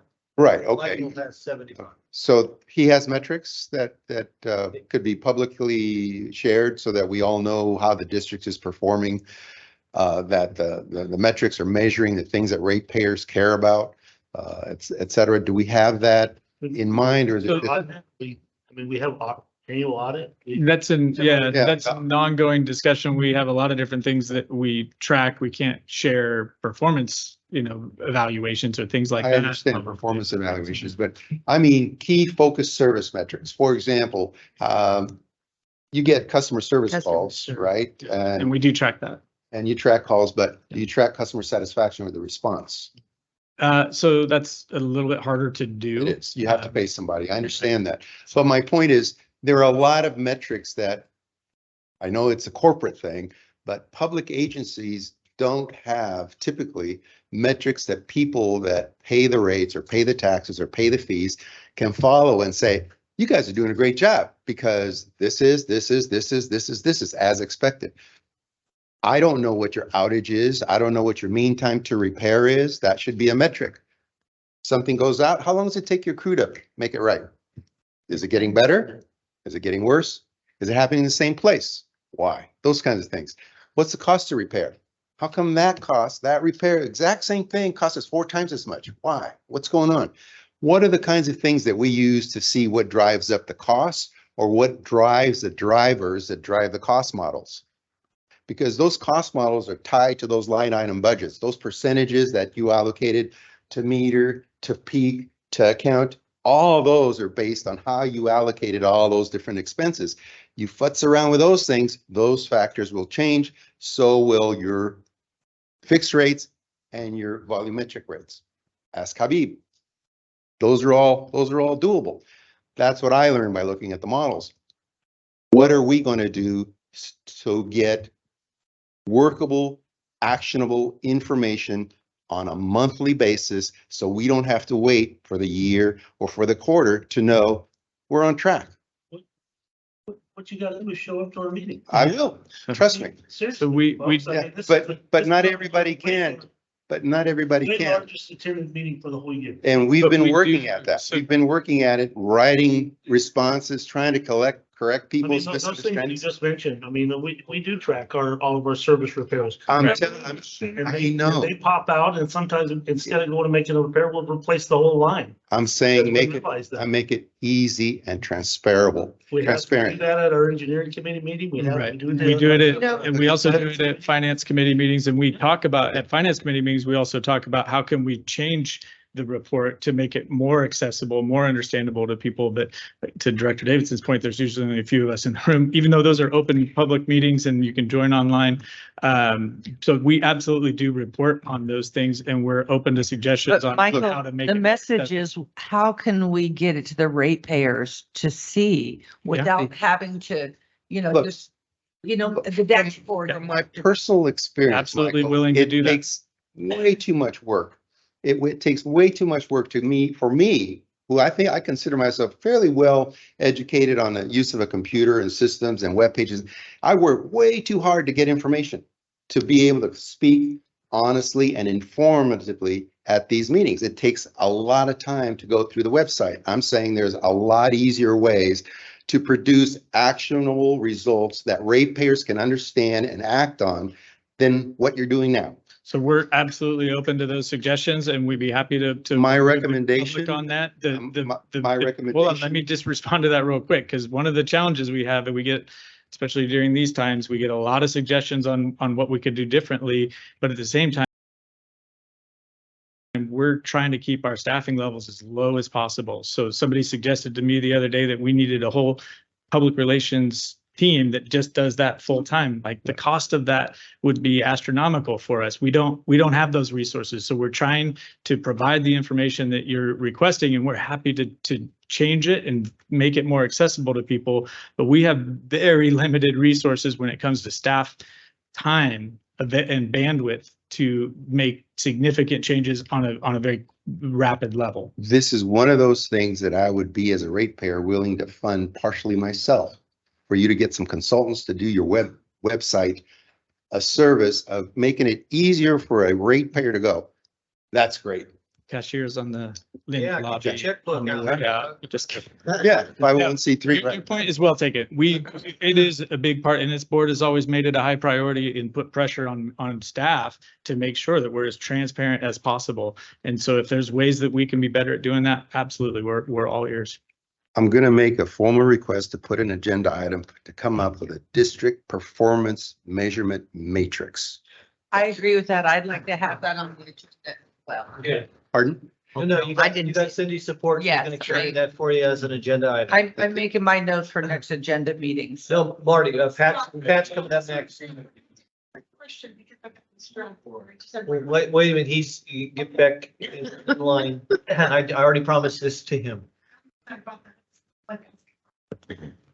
Thank you for your time here today. Thank you for Thank you. the explanations of what's been going on, which you all are facing. This is my first time attending a board meeting, so my thoughts are a little fragmented, but I wanted to kind of put forward a closing statement from a ratepayer perspective. We understand that there's a need for the CCWD to keep up with the projects, to take care of the equipment, and that the costs have increased. They've increased across the board for everybody, 30 to 60% over the last 2 years. We, as a rate paying public, for the most part, don't have a way to offset that. You've made statements today, the CCWD has made statements today that the cost of fuel has gone up, the cost of chemicals have gone up, and they need the ratepayers to pay more money to help offset those costs. We have experienced those same increases with a lot smaller budget to work with. We don't have any place to turn to recover any of that money. So it's created a sense of fear across the public as what are we going to do next? How are we going to survive?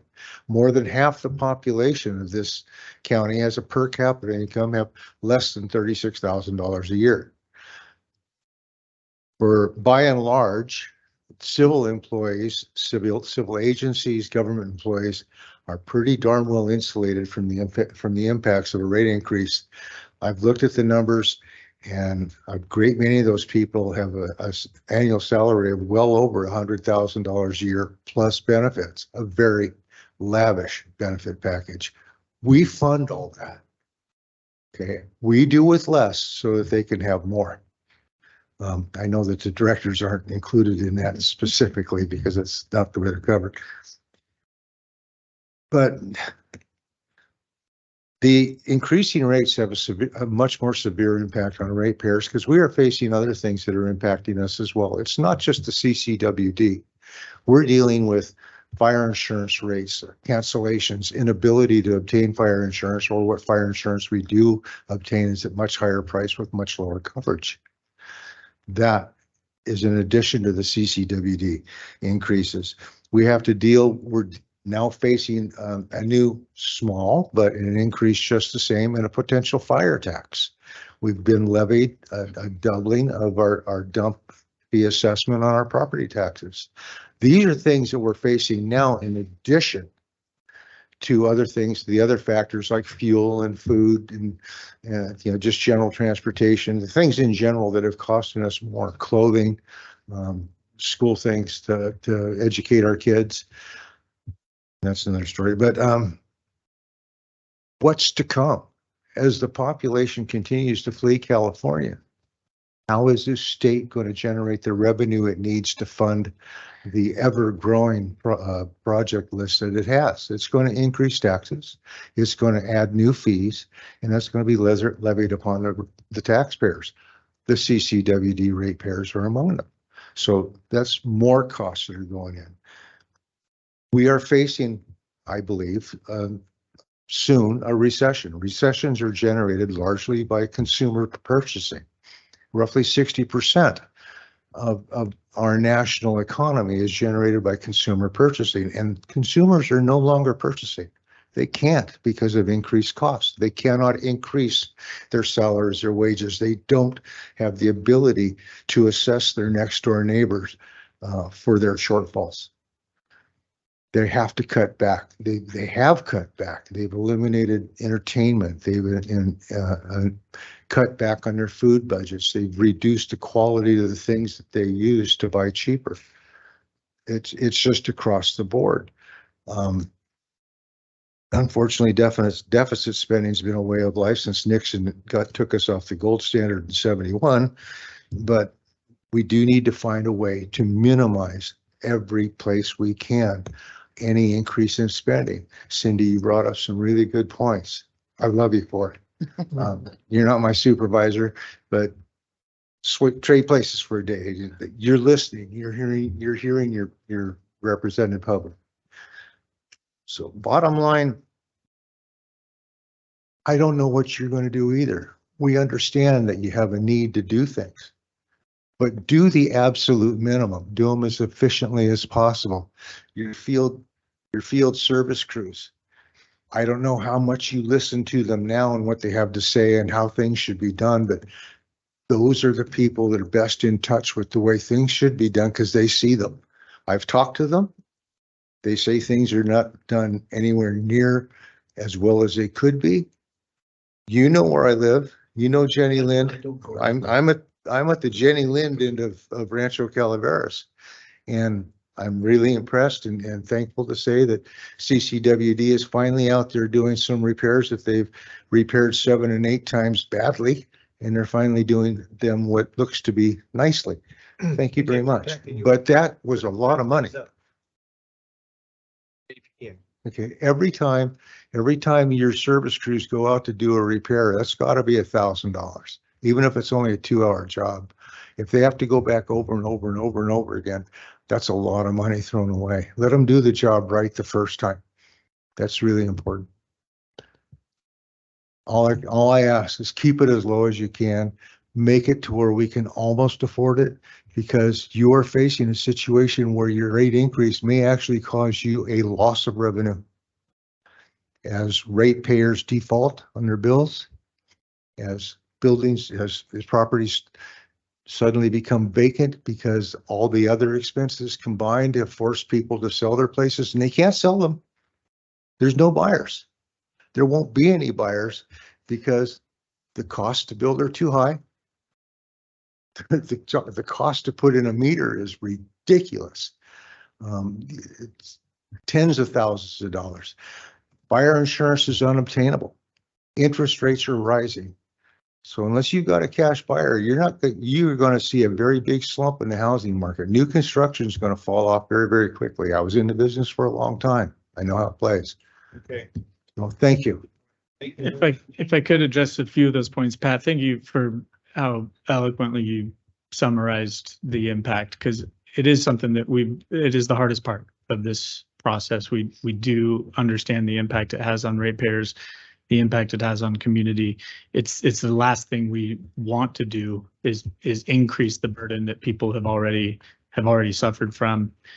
The challenge that we have as a water agency is with very limited tools that we can use to offset that impact. And so the cost of service study, the way this, the way we're regulated is we have to determine what the cost of providing the services we're obligated to provide are, and then we have to spread that evenly among our ratepayers. We can't use different rates for different people. We have to come up with that cost, and then we have to pass that cost on to ratepayers. Now, the reason I bring that up though is because you mentioned a lot of other things that are impacting our ratepayers right now. And so I think one of the silver linings that comes out of this difficult process here, hopefully, is a sort of a renewed effort among local agencies. And I talked to 2 of our county supervisors about this yesterday, a renewed effort among our local agencies to make sure that we're all working together to provide as much assistance to local families as possible to deal with all of the different cost increases that you just mentioned across the board, and not just local public agencies, but local nonprofits, private citizens who have offered to help with that effort to create sort of a one-stop resource shop to connect families that need assistance with that assistance wherever it might come from. Even if, as a water agency, we're obviously connected to the programs that provide ratepayer assistance, and there's not very many of them, and there's not enough of it. But if we can be a part of that collaborative effort to provide us any type of assistance wherever we can find it collectively as a community and as public agencies, that is one of the things that I think is going to come out of this process, because the affordability issues that our ratepayers are facing aren't only water and wastewater. They're across the board, and we've got to come together to figure out a way to address it. Quick question, solid waste disposal. Is that currently being sold off to agricultural enterprises in any way? Because it is in a lot of other areas. Not our biosolids, because we wouldn't be allowed to do that unless there was a biosolids, I'm reluctant to even say this word, but unless there was like biosolids composting that met certain regulatory requirements. Our biosolids right now don't meet those regulatory requirements to be used as fertilizer, so we ship them to a landfill. We're hoping to change that. I think I said, and ship them to a biomass power plant instead to reduce our costs. But right now we can't give it directly to a ag user. Once again, all of you, thanks for listening. No, great points. Thank you for your time, Pat. Go ahead, Marty. One question. You've already had your I know, and I apologize. I got distracted over here and I forgot to ask my question. So when I mentioned about the more houses to support more businesses and business to support more houses. And now we're looking at a couple of developments in Valley Springs to help save the day. I have to ask, at what point do we have enough to, I mean, every time we have another development, we build more infrastructure that we then have to take care of. And so at what point do we just keep building more infrastructure to support the rate, what's being paid? Because we live in the country, you know, if I have a house that's got 3 bedrooms, I'm not going to open it up to 15 people to come live there. You know, it can't support it. So that was my So thought. just so you know, I mean, obviously we don't have land use planning jurisdiction. That's determined by the county. But we also, when we plan, you know, so our obligation is to make sure that if the county has approved a new project, Right. that if it's in our service area, that we provide the services, we allocate those costs appropriately. They would know, existing ratepayers don't pay for new development pays for new development. But it's not a matter of building the development and then backfilling. No, Building the infrastructure and then backfilling development. It only comes as projects come online and Right. as those projects pay for the infrastructure. But as a major organization, utility in our county, all working together, you have influence where you can start these conversations and get everybody on the same page. So I just have to ask, how much is enough? Thank you. Marty, take a look at the county's housing element. Okay, good. Hello. Hello. Hi, my name is Stephanie. I live in Valley Springs. Hi, Stephanie. Hello. I wanted to ask, because I didn't get to in the Valley Springs meeting or in today, but how much is in the reserve accounts? If I remember right in the meeting, you guys said there's 3 reserve accounts. So there's more than 3, depending on which reserve accounts you're looking at. If it's, because we have our operating reserve, we have our emergency reserve, we have capital improvement program reserve, but then we have reserves for each of our different service areas. So dozens of reserve accounts that spread those reserves across, depending on the source of funding that created the reserve. So most, the capital improvement reserves can only be used for capital improvement projects. And if it's in a certain service area, that reserve fund can only be used for projects in that service area. So the vast majority of reserve funds that we have are very restricted to certain uses. Specific. Right. Is there minimums they have to have? Depending on not for the expansion funds, we don't have minimums. Those are just set by as capacity fees are paid in those service areas. But we do have targets for our other reserve funds for, for example, the capital improvement fund, the operating reserve, the different reserve funds that we set by policy. We have reserve targets for those. And the other thing I wanted to bring up is I also work out of town in Stockton, and I work as a first responder there. So I'm familiar with unions and I'm familiar with raises and contract negotiations when certain things come up.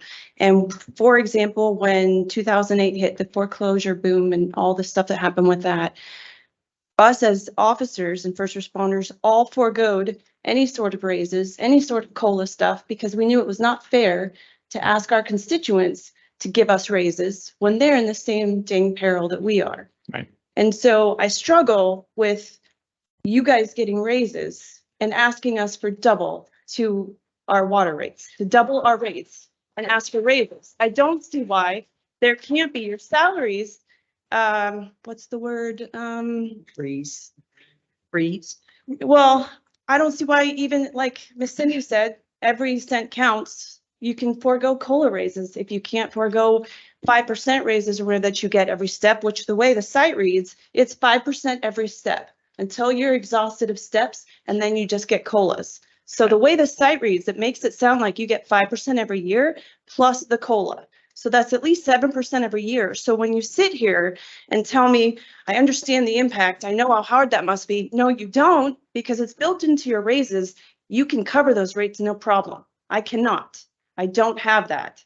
So there have been years in the past, including just in 2020, I think it was, when our staff agreed to no COLAs because of the financial uncertainty around COVID. And there were years in the past during recessions when staff did that as well. So similar to public emergency responders.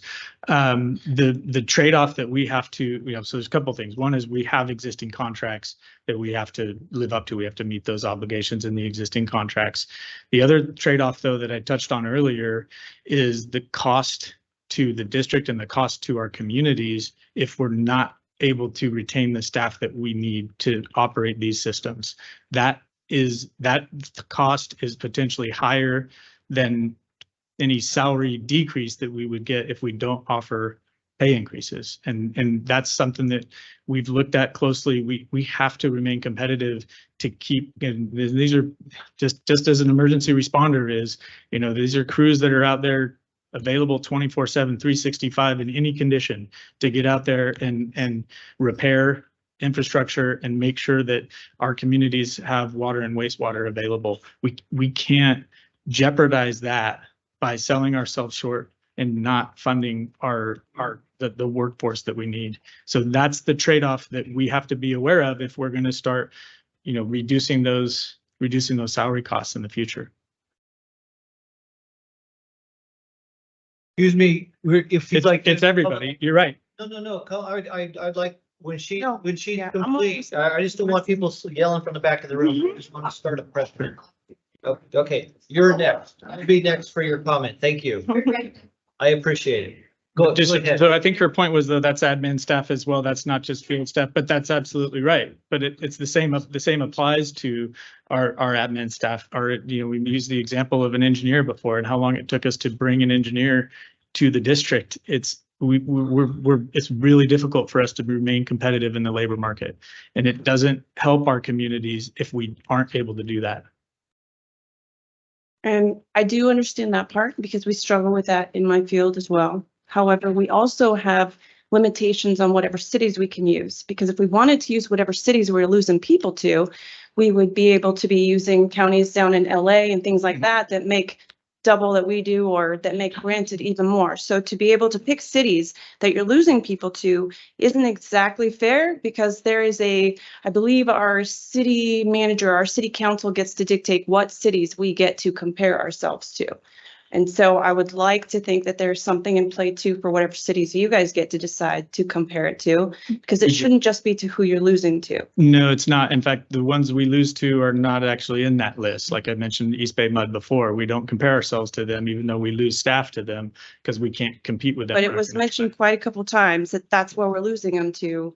And that's where some of our numbers and rates come from. Right, but not, here. It's the ones that we feel like we need to remain competitive with, but we're not competing against, big urban agencies like East Bay Mud. What are you basing that on? So that's based on the criteria that Stacy mentioned earlier, and it's a negotiated process. It's not any one person that has control over those. It's part of the contract negotiation before the contract negotiation, actually, with the board and with those bargaining units negotiated which comparable and talking all day, comparable agencies that we would include in that salary survey. That was a very collaborative process, by the way. That was one of the tough decisions we had before we even got started. Is who are we going to use? Right. As a, yeah. I don't know more to be able to choose that, because that was something I was complaining about. So you were on the board yet? Because I wasn't here either. It was 2018 when that decision, was made. When 2019, when I started at the beginning of 2019, the process was already halfway done and we were finalizing the rate study at that point in time, but the comparator agencies had already. We had a much bigger list than what we have to. I mean, because each side kind of took some out. Right. I'm sure we'll have another one. The union had a lot to do with it because they wanted to be able to believe it. Yeah. But the next rate study doesn't necessarily have to be the same ones. We can revisit that list the next time around. Right. I think we should do a new one. I'm a huge supporter of, I believe you came up with it, Ms. Sakata, for the each year annual review type of thing before we go any further with proposed rates that are in there. I'm a little uncomfortable with having this kind of blank open cap for the next 5 years. I think that's very unsteady for me, and I have no idea how to prep knowing, well, we don't have to do it, but we're going to do it because we can, because we have this cap we can do. And I don't care for that way. There has to be something more set for that, or at least some sort of audit or something each year that dictates, no, even though you can, we're not going to do that. Right. And so I would hope we can pursue that more with And that's- whatever I'm glad- information you get after this meeting. So I'm glad you brought up Appreciate audit that. because I think that's one of the pieces of misinformation that's been circulating in social media amongst a lot of misinformation that's out there. And so just to clarify for people, we are audited every year and we are, all of our financial transactions, our budget adoption, all of that is done in open public meetings, and then we are audited every year. And those audits are also publicly available as well. And we change those auditors up. Right. But you know what, you guys, there is, that audit is a financial thing. What about an audit of, and please don't anybody take this, because staff, I'm looking at you guys, you're wonderful. I'm not saying anybody does anything, wrong, but what about the audit to make sure we're buying the things we're supposed to be buying? Because that's what it comes down to. We have this, they're allowed to spend X amount of money and, everything is justified to us, but who looks at that to, not us, not you who are the purchaser, you know what I mean? Where's that audit to see how we're performing in that kind of thing? I mean, our financial reports, our budget status reports are monthly, including the claim summary for everything that we spend money on. That's not what I'm talking about. Yeah. To prove the claims rate. Yeah, you're purchasing, Cindy, you're purchasing. It's not what I'm talking about. What is it called when a company comes in and evaluates how we're doing as a whole? Okay, that's what I'm talking about. We need one of those. And How much money would that cost? well, I'm just saying. Okay, let's move on with public comment. my last one, I'm sorry, is regarding being able to come here. I found it very informative. I love being able to speak with you guys and the staff and be able to understand the whole water board system, everything completely, and be able to ask questions and do all this. My problem is at 1 PM, I work. There's no way my work is going to let me come off the streets to come up here, to be in a meeting, to be on a computer, to do Zoom or any audio stuff. There's no way I can do it. If there's any flexibility to changing these times somehow so that people who work can come to it, I think you would have more people here. I know I would be here and I would love that option. Yes, I will be at that one for sure, but it's at 5:30. These are all at 1. And I would like to have some sort of discussion about being able to somehow change that, or at least every couple months have that at 5:30 so that I have the ability to be there. So I just brought that up and I was going to say, literally at least make it in the I would love- evening. Yes, please. I could at least try to get the day off, do something to be here. I would like to be able to do that. I cannot do that at 1 PM. So noted. Thank you. We're looking at that and have discussed that. Thank you all. Yeah. Thank you very much. In the back of the room, did you want to come up, say anything else, or? Is it possible just to sit here and say? No, we gotta. Yeah. We can summarize. Yeah. Oh, Yes. My platform. Yes, the answer is yes. yes, go ahead. Just yell. We'll try to repeat the issue is the people online can't hear you, so we'll try to repeat the question for people online.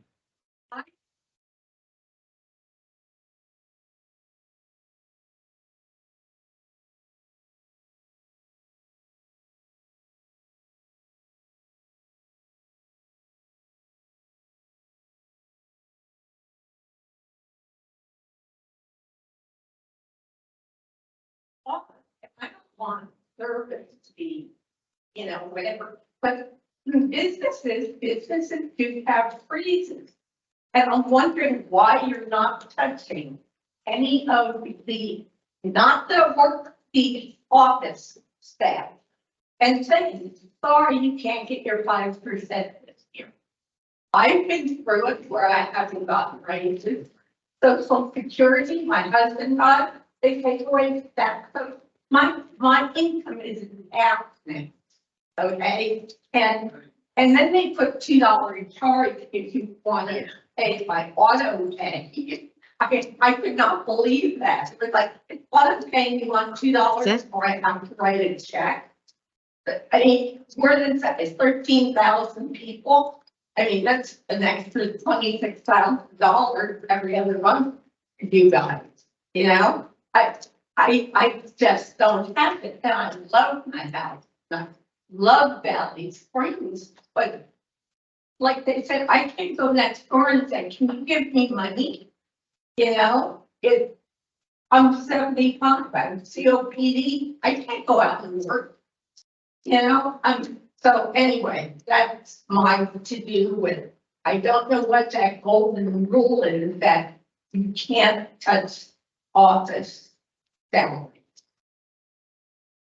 So union the contract. the question is whether we can reduce office salaries, and I'm sorry if I paraphrase that minimally. So I don't mean to misrepresent, but just to get to that point. So I think the same argument applies to the office staff that we have as the field staff that we have, in terms of the value, the dedication, the availability, and the importance of the work that they do. And we're already very thinly staffed. You could talk to every department at CCWD and they tell you they're short staffed. And so our ability to retain those employees is just absolutely crucial.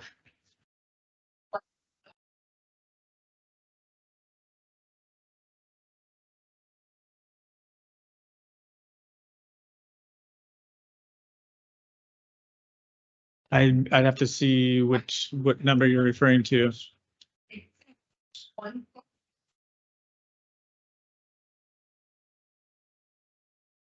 Oh, I see. Again, in terms of a given month's expenditures. Yeah, so it's roughly half of, right now it's roughly half of our total operating budget is salaries and wages. I'm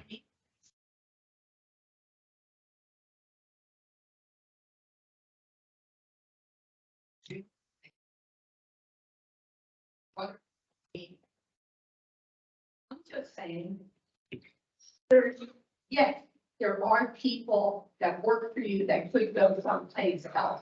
You know, if you're a paint clerk or if you're a, customer service person, you're open to the whole world. And I thought those salaries were pretty good. I don't know what, CVS makes or,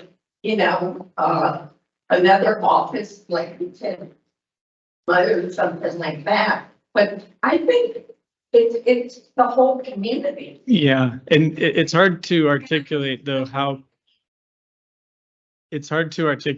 connected those things are. So, customer service staff are involved in finance and billing operations. They're involved in coordinating field staff and responding to emergencies. They're involved in every aspect of the district. So I wouldn't want to diminish or trivialize the work that any of our employees do, because they really are critical.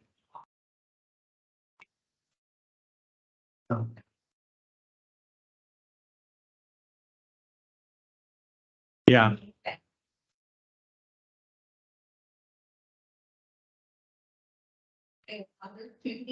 I don't know. They do. That's what I was trying to articulate there. So yeah. Okay, well, thank you very much. Anyone else in the room, public comment? Oh, no, before I go to online, I was gonna finish up with the room. Thanks. Okay, in order of where do you put your hand up? Mark, you got first dibs. Go ahead. Online. Yes, thank you. So, don't want to get into the sausage making here too much, but in terms of the projects you've identified, is the work performed by internal water district employees, or are those outsourced to other contractors? Good question. So for the most part, our capital improvement program, the projects in the capital improvement program are outsourced to contractors. We have, we do have a very talented construction, mechanical and electrical staff that can take on some of those projects, and they have done more of that in recent years than we have in the past. But for projects of that size, it's on the capital improvement program. Generally, those projects are put out to bid. Okay, so we take and it is a competitive bidding process, and we award the contracts to the lowest responsible bidder. Okay, so do you have a follow-up question, Mark? Yes, I've got two follow-up questions. So if they are outsourced, how do you come up with the actual budget dollars needed to perform or complete that particular project? Yeah, so our internal engineering staff will do project estimates, and then if we outsource the design component of the project engineer, whoever the project engineer is that develops the bid documents, whether it's internal or a consultant, will come up with the updated projected project cost. That is what we develop kind of before the bid goes out the door. And then that's what we compare our low bids to, or our bids to, when we receive bids. But it's updated by engineers on an ongoing basis. And is that usually a timely bidding process where you leave it open for 30 days for people to come in and offer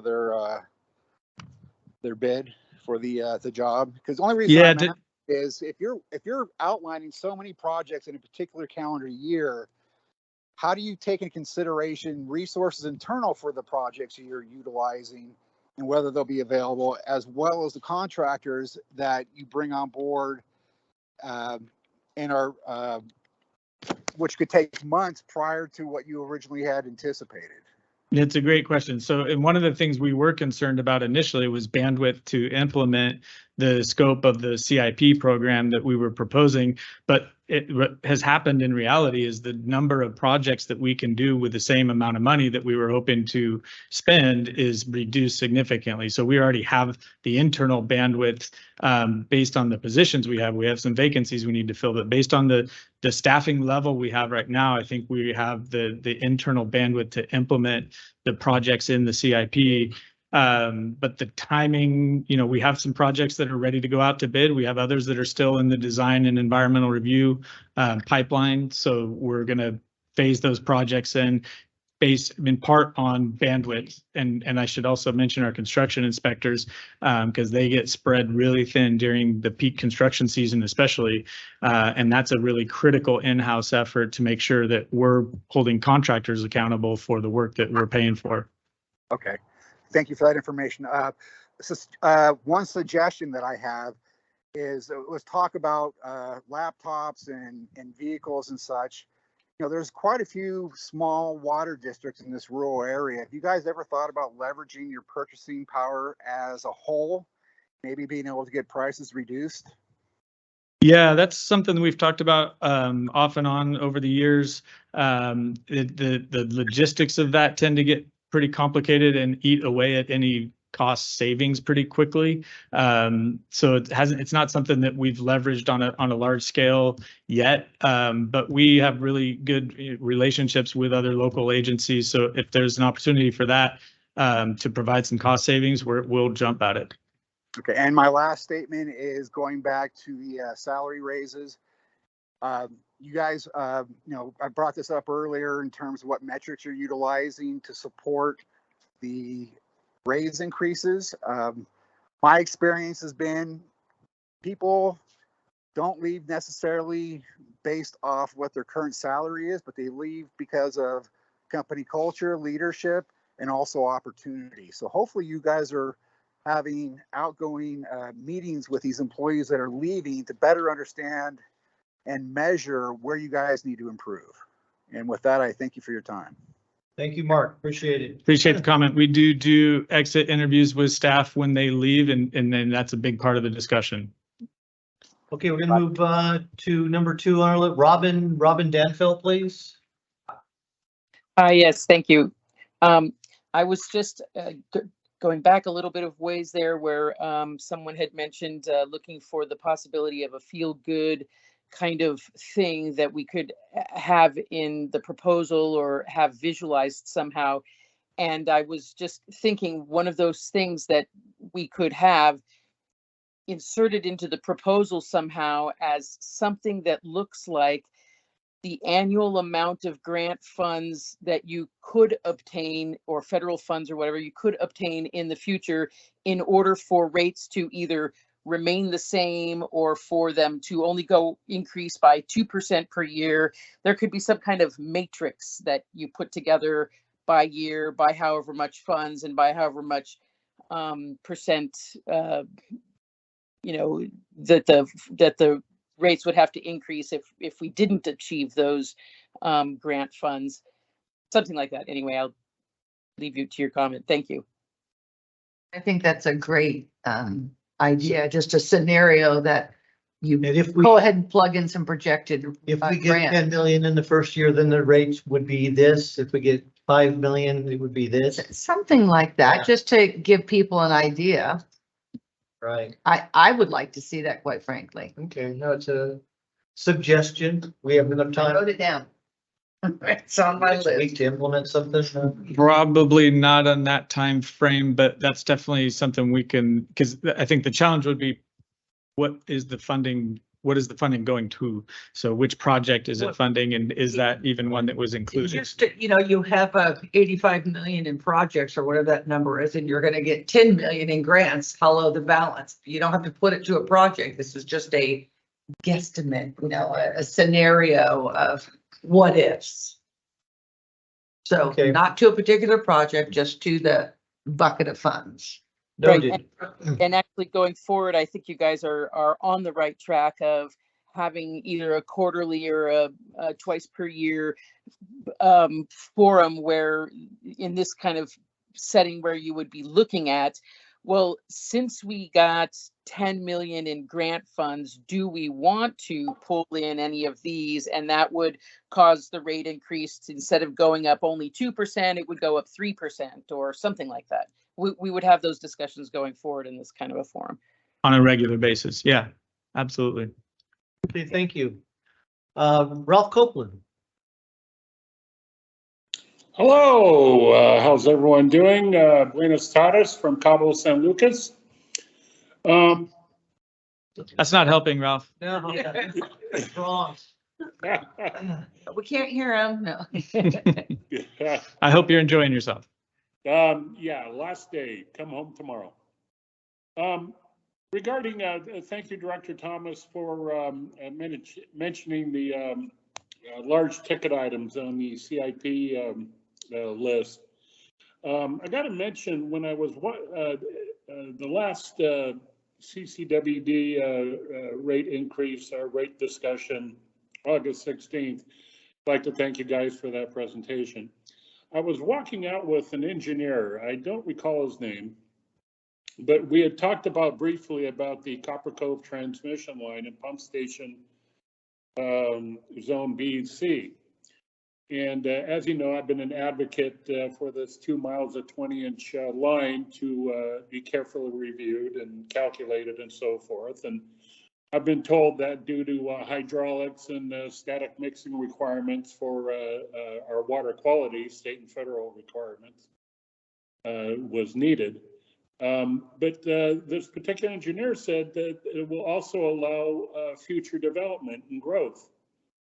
And that kind of rubbed me the wrong way, raising a flag that this could be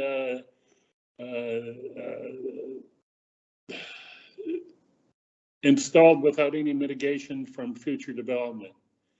And I just want to make sure that this particular line, and as you know, I'm going to be keeping on top of it and so forth, but this particular line addresses the current needs for the current water users, and that if any extra allowances are required, that will be picked up by developers either through their own monies or through this BOLD program.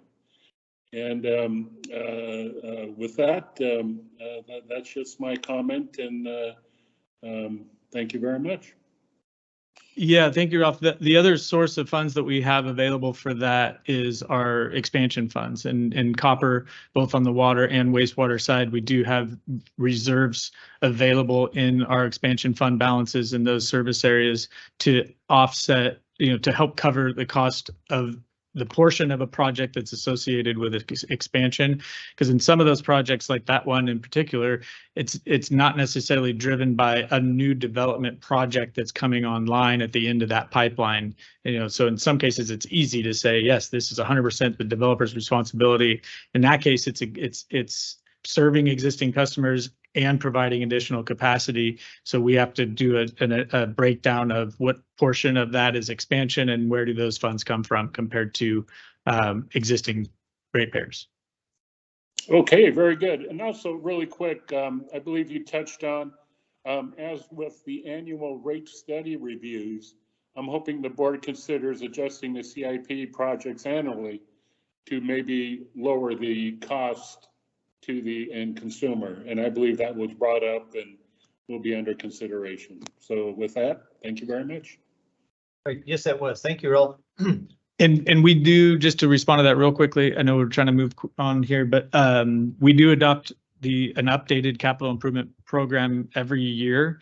It's a rolling 3-year capital improvement program that gets incorporated into the budget as opposed to the 5-year plan that was incorporated into the cost of service study. But every year we adopt an updated CIP.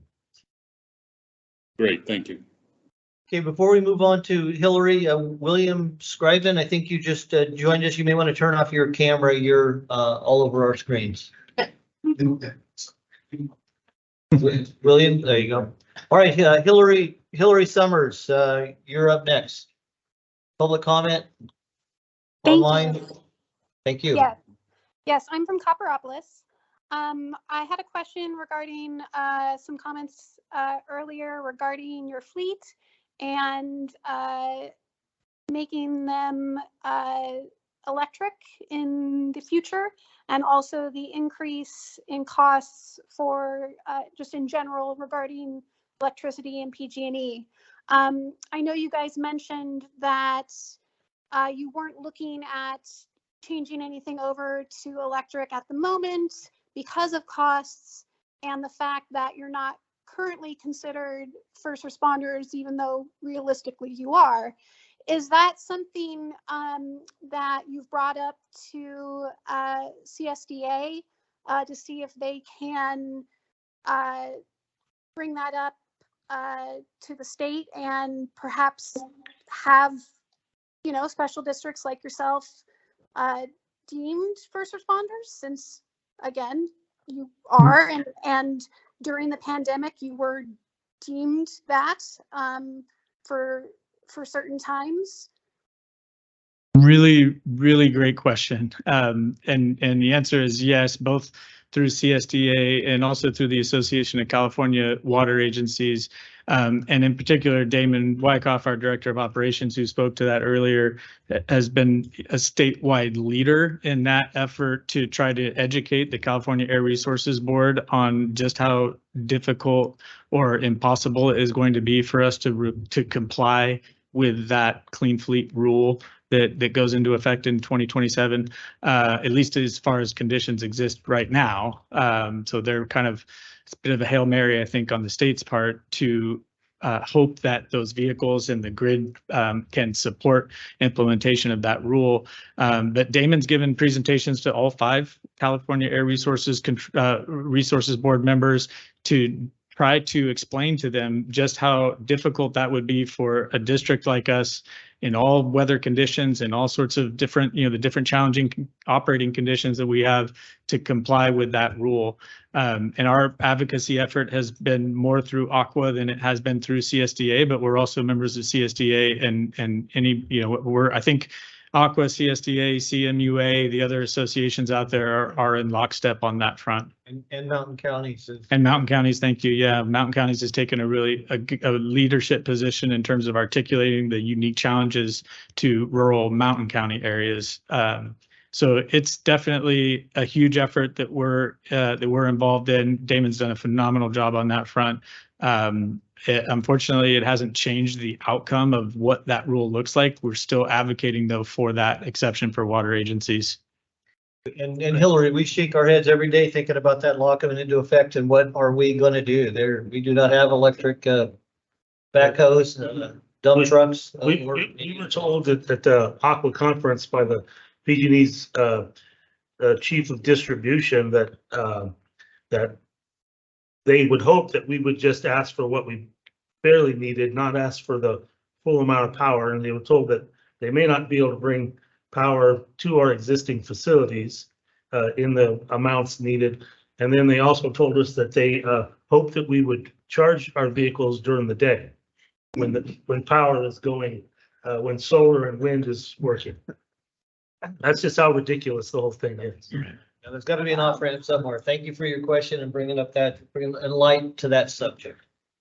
It is Follow-up ridiculous. question, is there anything we as a public can do to help support that discussion with those boards and such? Great question. So if you don't mind reaching out to us, you can email me or Damon or Rebecca, and we can reach out to you directly and continue that conversation, because at the moment, nothing jumps out at the top of my head, but we could also put you in touch with Mountain Counties Water Resources Association Executive Director, because I think the Air Resources Board need to hear from everybody on that. So really appreciate the question. Great, thank you. All right, thank you. Okay, we have one more online. Bruce Miller. Hi, thank you. Just a couple quick comments on the rate study. I did notice that the debt service reserve requirements go into your Prop 218 calculations. So this, the debt service may not push the burden as far out into the future as you think. And this may not be the best interest rate environment to take on multi-decade debt. On the other hand, I fully expect consumption to go up once consumption is a small piece of users' bills. I know I personally would use a ton more water if my fixed rate was a large piece of my bill. That may raise your revenue. And I think you presented to your customers that you won't raise rates as much as you're allowed to if you don't need to, if you see additional grant funding. But I'm also hearing that you're uncomfortably pushing out CIP projects. And I suspect that if you have any headroom left in your rates, you would probably pull projects forward rather than lower rates. So you might want to consider whether or not that's what you're going to do before you imply to your customers that they may not see the maximum rate increases that you presented.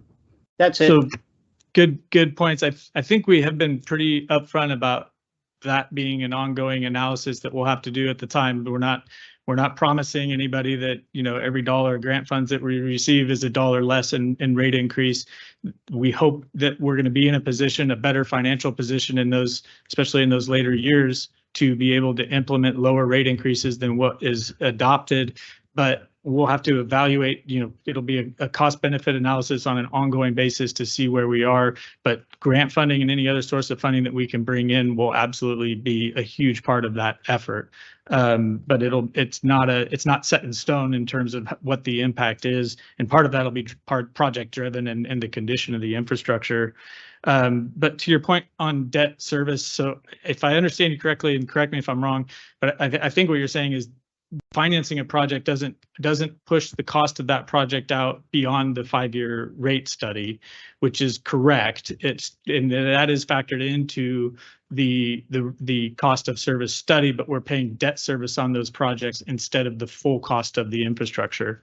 So for example, the Jenny Lind A to B transmission line might be a $13 million project that we're going to, instead of paying $13 million, we'll pay the debt service on $13 million over 20, 30 years. But yes, that is a real cost that impacts the current cost of service study and future cost of service studies until that debt is paid off. May I clarify that comment? Because I don't think I got across my point. So yes, I understand how debt works. Part of the Prop 218 calculations include a debt service reserve, which is 125% of your debt payments, I believe. So in this case, by taking on long-term debt, you are increasing your short-term rates just the way the Prop 218 calcs work. Just something to consider, debt is less favorable for your customers at this time, both because it affects your 218 calcs and because interest rates are high. That was my point. Yeah, so I think it depends on the timing of the debt, as you mentioned. So the debt that we've already secured, that we're currently paying debt service on, we were able to secure with very low interest rates. We're projecting reissuing additional debt in 2026, I believe it is. But if interest rates are really high at that time, we'll reevaluate because we're gonna try to time that to the extent possible to be as beneficial as possible for customers, not a higher impact than necessary. Good points, Bruce. Thank you. Thank you, Michael. I want to say I've been impressed with the courtesy and the professionalism and the politeness of our crew today. A lot of people are gone. I should have said this earlier, but I didn't know what to expect by the end of the meeting. But I'm impressed, and I think we've had a very, and if I could count on you, you people online and you people in the room to help us with this our 5:30 meeting next week. It will be just as beneficial, just as informative, and I hope it can be conducted with this civility that we had here today. And thank you. I have one quick question regarding the next meeting. Who's going to be the backup validator for the county? I think generally the way we would handle that, and I think the plan going into that evening is we'll collect those protest letters here up until the public hearing closes. At that point, we're going to count all of them. And if we're less than 50% plus one, we don't necessarily have to rush to a validation process because it will be something less than that. If it's anywhere close, which I hope it isn't, because we would be in worse financial shape then than we are now. But if it's anywhere close, then we may have to start that validation process, which could take time. Not saying I'm impressed y'all, but who's holding all the letters? Michael? We hold those internally, but and people can verify that we get a lot of calls every day to verify that the protest letters are received, and we have a master tracking list. It's all transparent. Everybody will be able to verify that their protest was counted. Michael? Understood. Yeah. So Michael, how many protest letters have we received today? And do we have that transparency of how many we received on the website? Yeah, it is on the website. I think we're around 1,500 for water and around 800 for wastewater, somewhere in that neighborhood, but it is on the website. And go ahead. Go ahead. I was gonna say, we're up to 1,740 in water, 848 in wastewater, and if I was to go on the website, the box that says for the rate study, I click there and I'll be in that area or It's something? in that area under the protest, process. Is there, is the list of names? No, there? Yeah. we're not going to make that APN. publicly available. Okay. There's some privacy issues there. Right. Okay, and I've seen that, Pat, it's a good question. I've seen that a lot of that on social media recently, the distrust. In an effort to be as transparent as possible, and I've talked to Rebecca 2 or 3 times already today about this, and it's not something, but I'd like to have someone from the public at least be able to watch. It'll be here in the room. It's gonna be right here, and if someone, and I'm not quite sure what, to what extent we're looking for to, what would be satisfactory for you good people in the room here, could help decide this, but if it is all the ballots that have been collected, there's a master list. You can check and see if your name is on them. That's going to be available to everybody. The ones that come in, expecting boxes to come, boxes to come in that day, they're going to be set here, and they're going to be gone through and counted by at least 2 staff members. And I think we talked about more than that are going to be right here in this area. Everyone in the room can see that. And if you sit in the front row, you can even get a better view of it. And those lists will be available to see if your name is on or not. And there's going to be 2 lists. It's going to be a list of protests that were submitted that didn't qualify. You're from Angels Camp. Sorry, your protest isn't going to be counted. You don't have your address isn't in the district. Those will be on one list, and all the ones that are being counted will be on another list. I don't think that the transparency is going to be wide open, and if it would encourage people that want to do that to sit and Pat, it can be you. If you'd like to sit in the front row and watch them being counted and go through the list. Nice. Well, somebody, yeah, you are. And if that's something that's gonna help, total transparency, this whole process, and if it does. I'll do Let's it. come down to get close, and sit in the front row and please watch the process take place. And if it's going to hold up our meeting, I'm anticipating that there's going to be a volume come in that day that it's going to hold up our meeting anyway.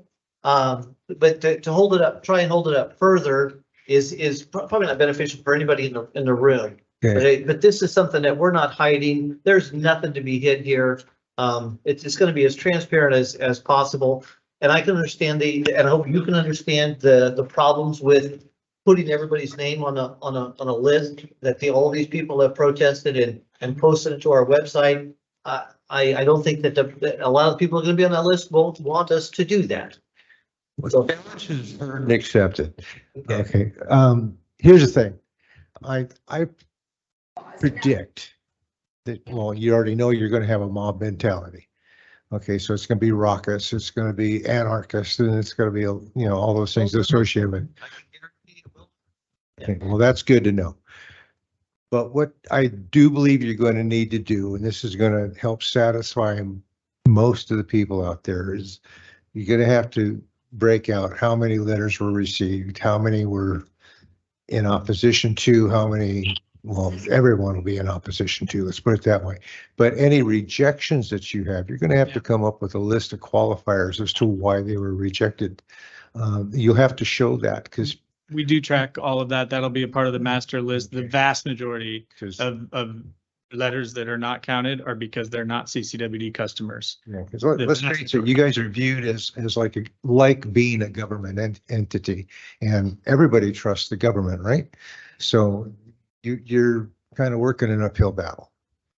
yeah, we're certainly aware of this. Is the first time.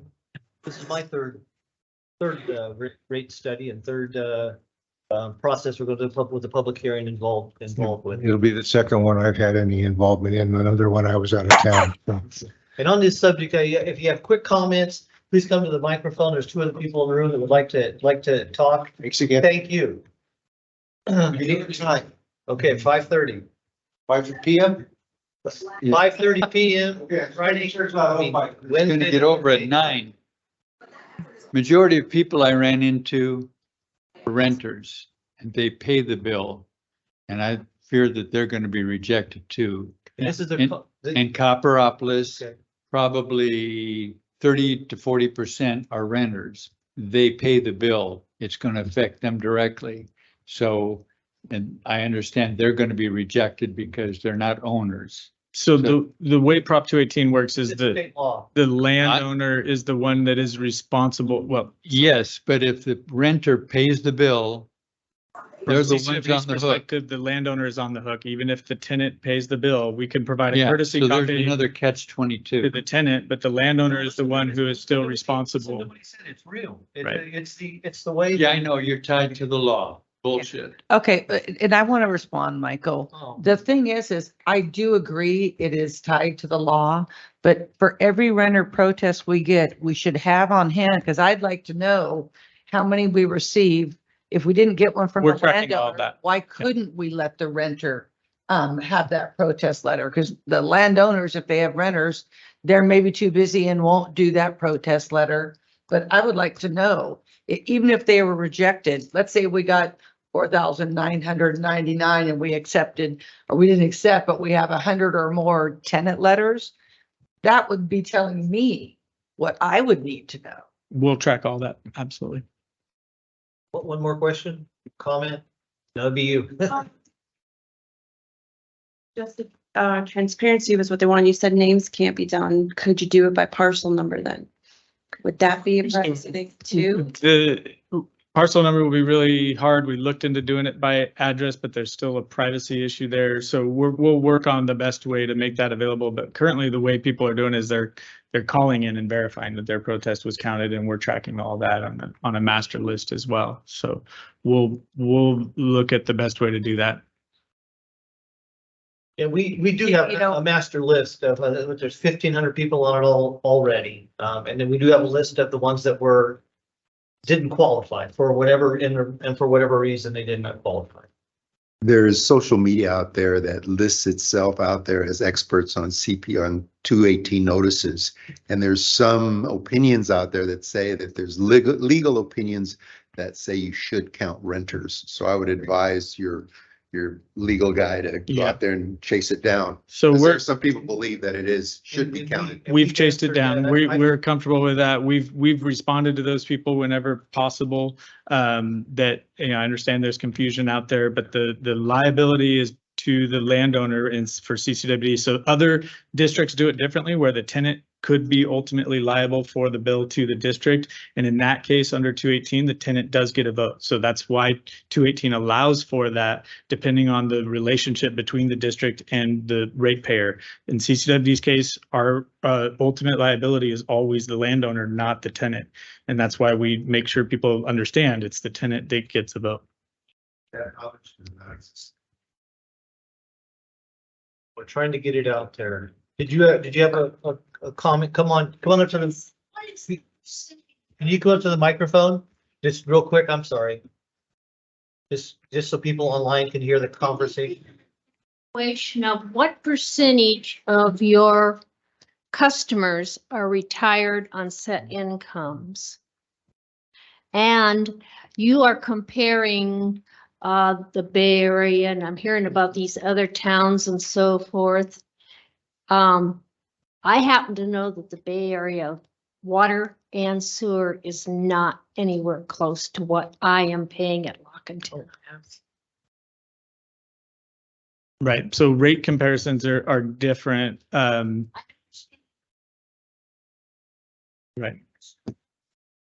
Right.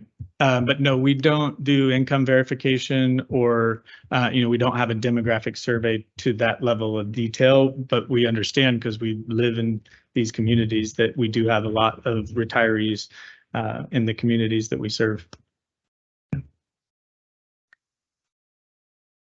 Okay, with seeing no further public comment on item 3B of new business. We'll move on to 4, board reports, information, and future agenda items. Start with Cindy. Oh, you don't really want to, but I just talking about the tenants that protest versus any, the landowners.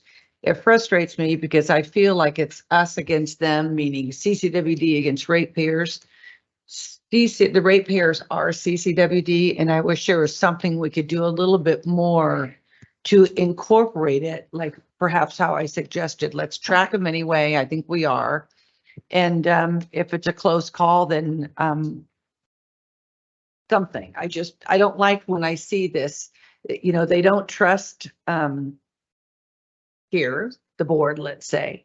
And it frustrates me that we're rebutting, like we're protecting ourselves is what the law says. I get that, but I just feel like there was something more that we could do in either how we respond or I don't know. It just frustrates me.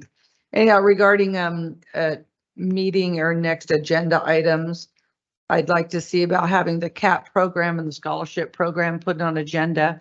Obviously not for the next meeting, but in October, I would imagine. And I'd like to know a little bit about the Blue Lake Springs, the wholesale agreement, how that's going to affect it, and that could be done offline, I suppose. And I think we should also start discussing some of the metrics that I think Francisco brought up, but also what is our goal or metric, our goal to not have employee turnover. I think we do need to monitor that.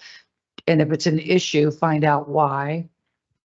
And I think, and this is like agenda items for discussion, whether we as a board, we get it on there and we feel that we don't want to talk about it, fine. And also the dashboard communication with ratepayers.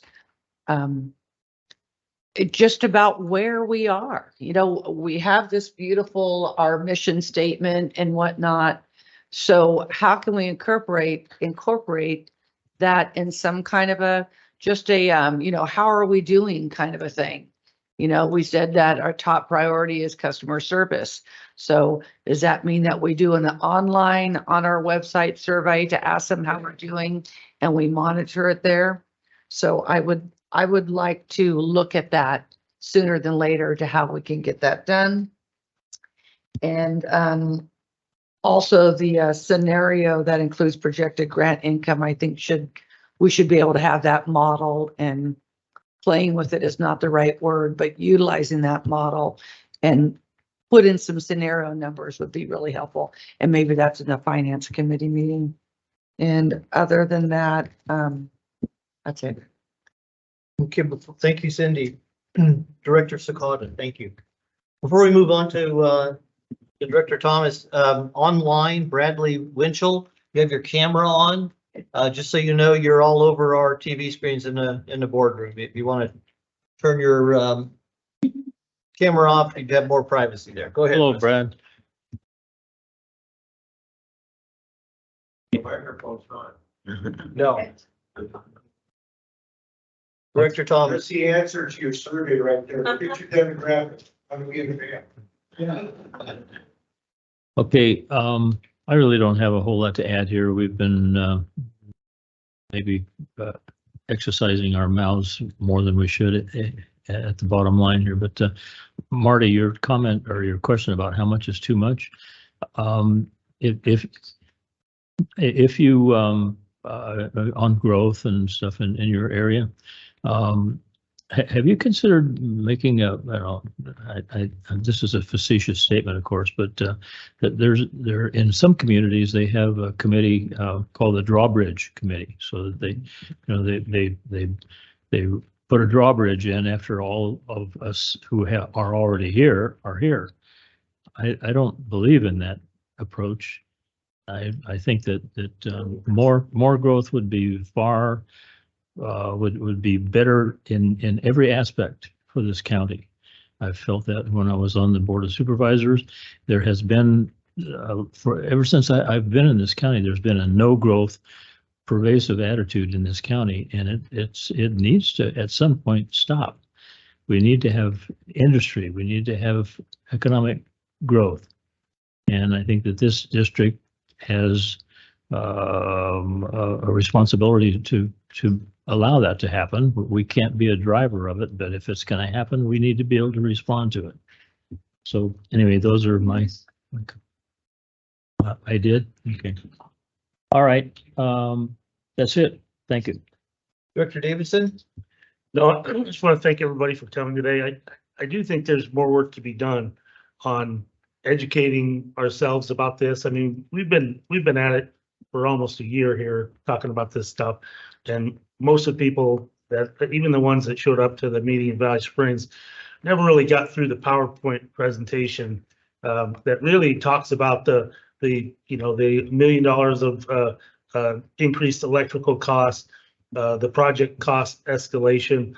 It's really worth your time to go through that, go onto our website and go to that PowerPoint presentation and look at the real simplified numbers of why we're having to do this rate increase. It talks about the projects, it talks about power, it talks about the burden that the state puts on us and the $1.4 million that we have to spend responding to state requests annually.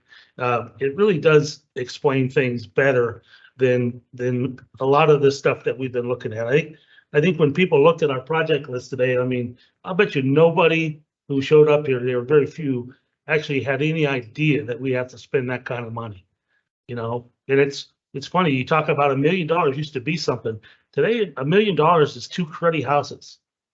You really got to kind of put things in perspective, and the burden that we've got here, it it's enormous, you know, and believe me, there's nobody on this board that doesn't recognize, you know, we have family members that don't want to have this go. You know, we know people that may have to move, but I mean, we may be the straw that broke the camel's back, but we weren't the whole load. You know, that's the thing. I mean, but the one thing that's good about us is you can see us. You couldn't see the PG&E guys or go onto their website, or probably didn't go on their website when they raised your PG&E fees because it wasn't convenient. You know, us, you can at least talk to us, see us, you see our staff. So we're easier to get your feelings out. But like I said, you know, we may be the straw that broke the camel's back, but we're not the whole load. We know what the load is on people, and we feel terrible about it, but the water district has to last forever. That's it. Go ahead, Bertha. Okay. Well, thank you, Jeff. And I wish we could have canned Jeff's speech because he's telling you exactly how we all feel up here. I want you to think about us being the board of directors, but think of us in another aspect. I'm a widow. I am on Social Security also. What am I getting in January? I'm getting a what, 3.9% increase. I think that was the figure that came out. We won't know until October, right? But I'm feeling exactly what you're feeling. And so that when I hear all these stories, believe me, I'm taking it home with me. I'm not sure that I'll stay up at night thinking about it, but it's there with me. So I'm in the entire picture with you, so that when I make a decision, it's going to come from the heart, because I'm really going to have a lot of time to think about it. And I have been thinking about it since they first threw out the figures about the increase in July. So as I say, I appreciate all of you coming to our meeting and talking to us and telling us how you feel, and we hear you. Thank you. I've kind of made my comments already about the civility of the group and how nice communication went today, and I really do think that we're looking forward to that next Wednesday as well. I don't have any further comment on that. Our next board meeting, our Wednesday, September 13th, 5:30, our public hearing right here. After Wednesday is September 27th, 1 p.m. our regular board meeting. This meeting is adjourned. Thank you.